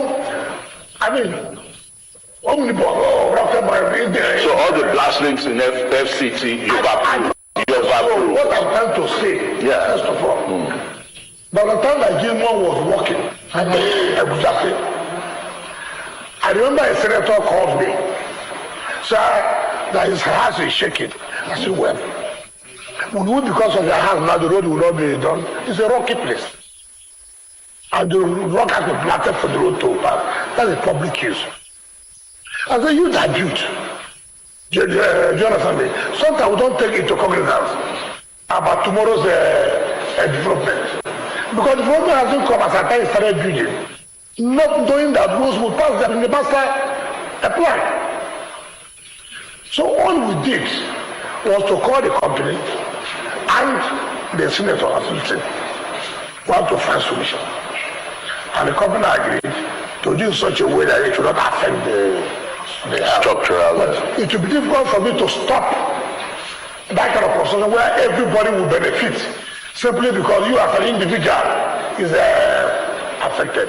One person cannot override public interest. It's not possible.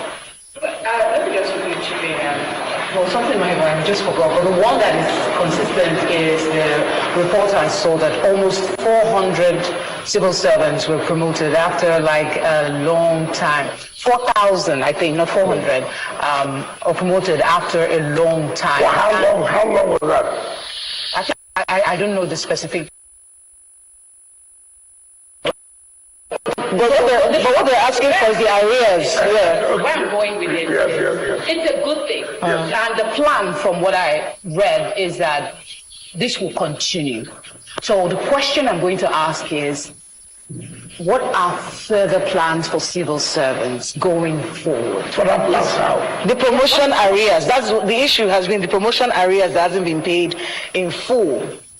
So while they're commending the fact that this 4,000 promotions, promotion areas haven't been paid. There are people who are not grateful in life. And they cannot be grateful. It's not every No. Let me tell you something. See, these are the things I don't like. You are in a system where there was no promotion at all. System where you have no future. Now a government has come, has changed that. That said, look, you must get the promotions. You must get your future. You must get to the peak of your career. You've not even once sat down to turn the government. They have done this. Before that, they have told the bank secretaries in FCT. You only aim as a director and go. But this government has considered they can't be. They must get to the peak of their career. Not only must they get to the peak, somebody must be able to the head of service. It was not there before. There was no civil service commission of FCT before. Maybe you're misunderstanding. No, I'm coming. Mm-hmm. You are saying that we have not free paying. But are they paying? It's not a question of everything should be done. Instead of them to say, in fact, what they should be doing every day is to wake up or before they eat, pray.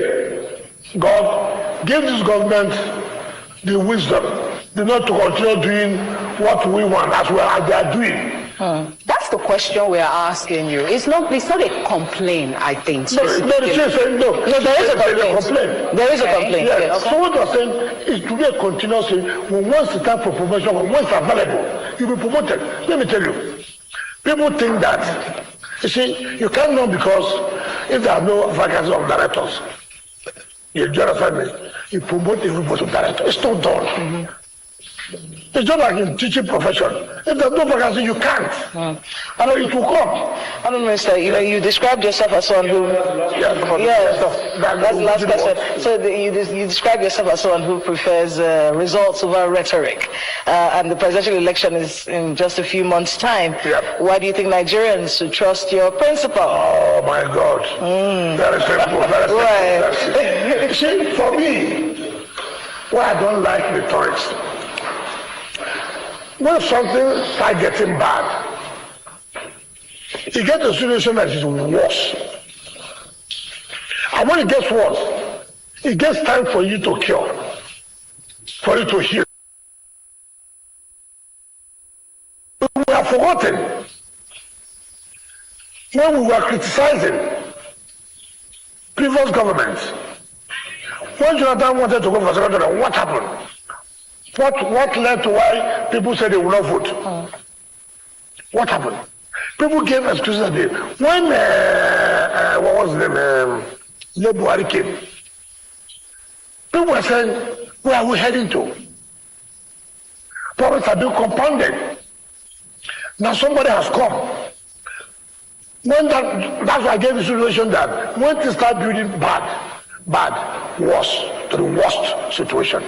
And you come to that worst situation, people expect you That the problem, the major problem that have taken over 15 years, should be solved within 1 year. But people don't ask themselves questions. Take for example, we were all crying of oil subsidy. About the fuel subsidy. We were all crying here. States were borrowing. I was a governor. I was kneeling down for bank managers, even ordinary assistant manager. Sometimes they will see me, they will take their back door and go away. The governor will be looking. Why? The fuel subsidy was a clinker one. Over 3 trillion for a month will go. Now, somebody came who has had it, even though he was not in government or experiencing, but he knows correct. Listen, it has to stop now. And it stopped now. Money has been made available. Some nationals now have money. Nobody now owes pensioners. Nobody goes to the bank again to borrow money to pay salaries. Money has been made for infrastructure. Now, for me, when the government tells me I will do this, no decision can be 100% right. But what makes leadership is the ability for you to take a decision. After we are here, so many presidents said, this first subsidy is a scam, this, that. But nobody had that, to me, nobody had that authority, the political will. To say, okay, if this is bad, give him credit there. More money has come. Two, to put an economy together which is a short economy that has been bastardized. It's not where you did that to God heal him now. No, it's not done that. It takes time, but it will be a hotting. I prefer a candidate that I know what he says is what he will do. I can tell you. Can I compare to you? I can tell you. I know Peter Obi very well. I know him very well. And you see, what I don't like is people playing to the gallery. What I'm not used to, what I don't do, or what I've not done, I won't do simply because I want to. I was a governor. I've never attended birthday parties in the IDP camps. I've never. I was a governor. I've never gone to do my birthday with motherless homes. Simply because you want to be a president, every of your birthday, you go to IDP camp, you go to motherless babies, and people say, oh, this is the type of people we want. No, what I'm trying to say. And you are carrying the road with that kind of sentiment. Do. You have to go. I know him very well. You have what his boss said. The man was supposed to give him testimonial. Saying it's too bad.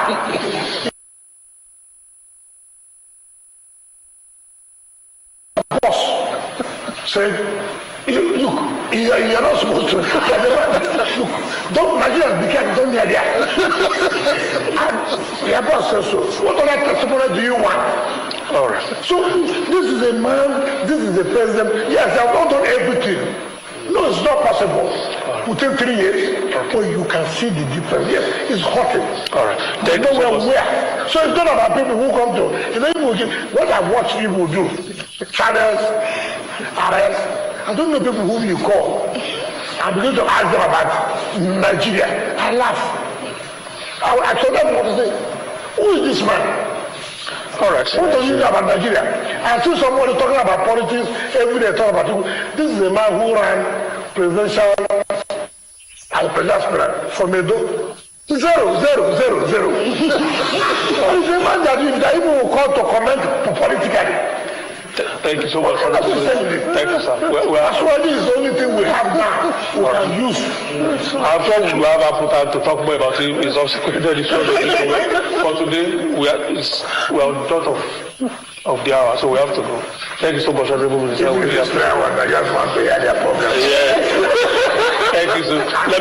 We are the practical people now. All right. Felicity, thank you so much for your time, and of course, maybe thank you, Okwe, and thank you so much.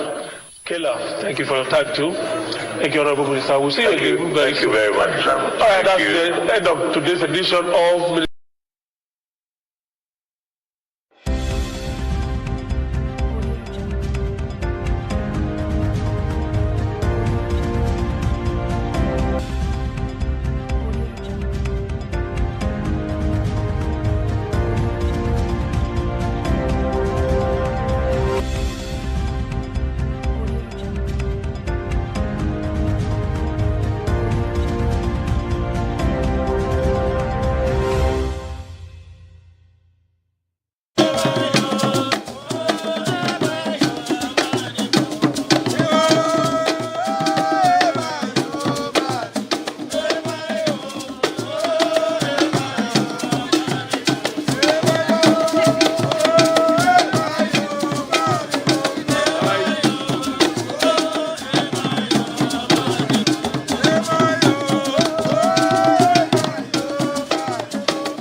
We also have a trustee, Brother Peter Olusegun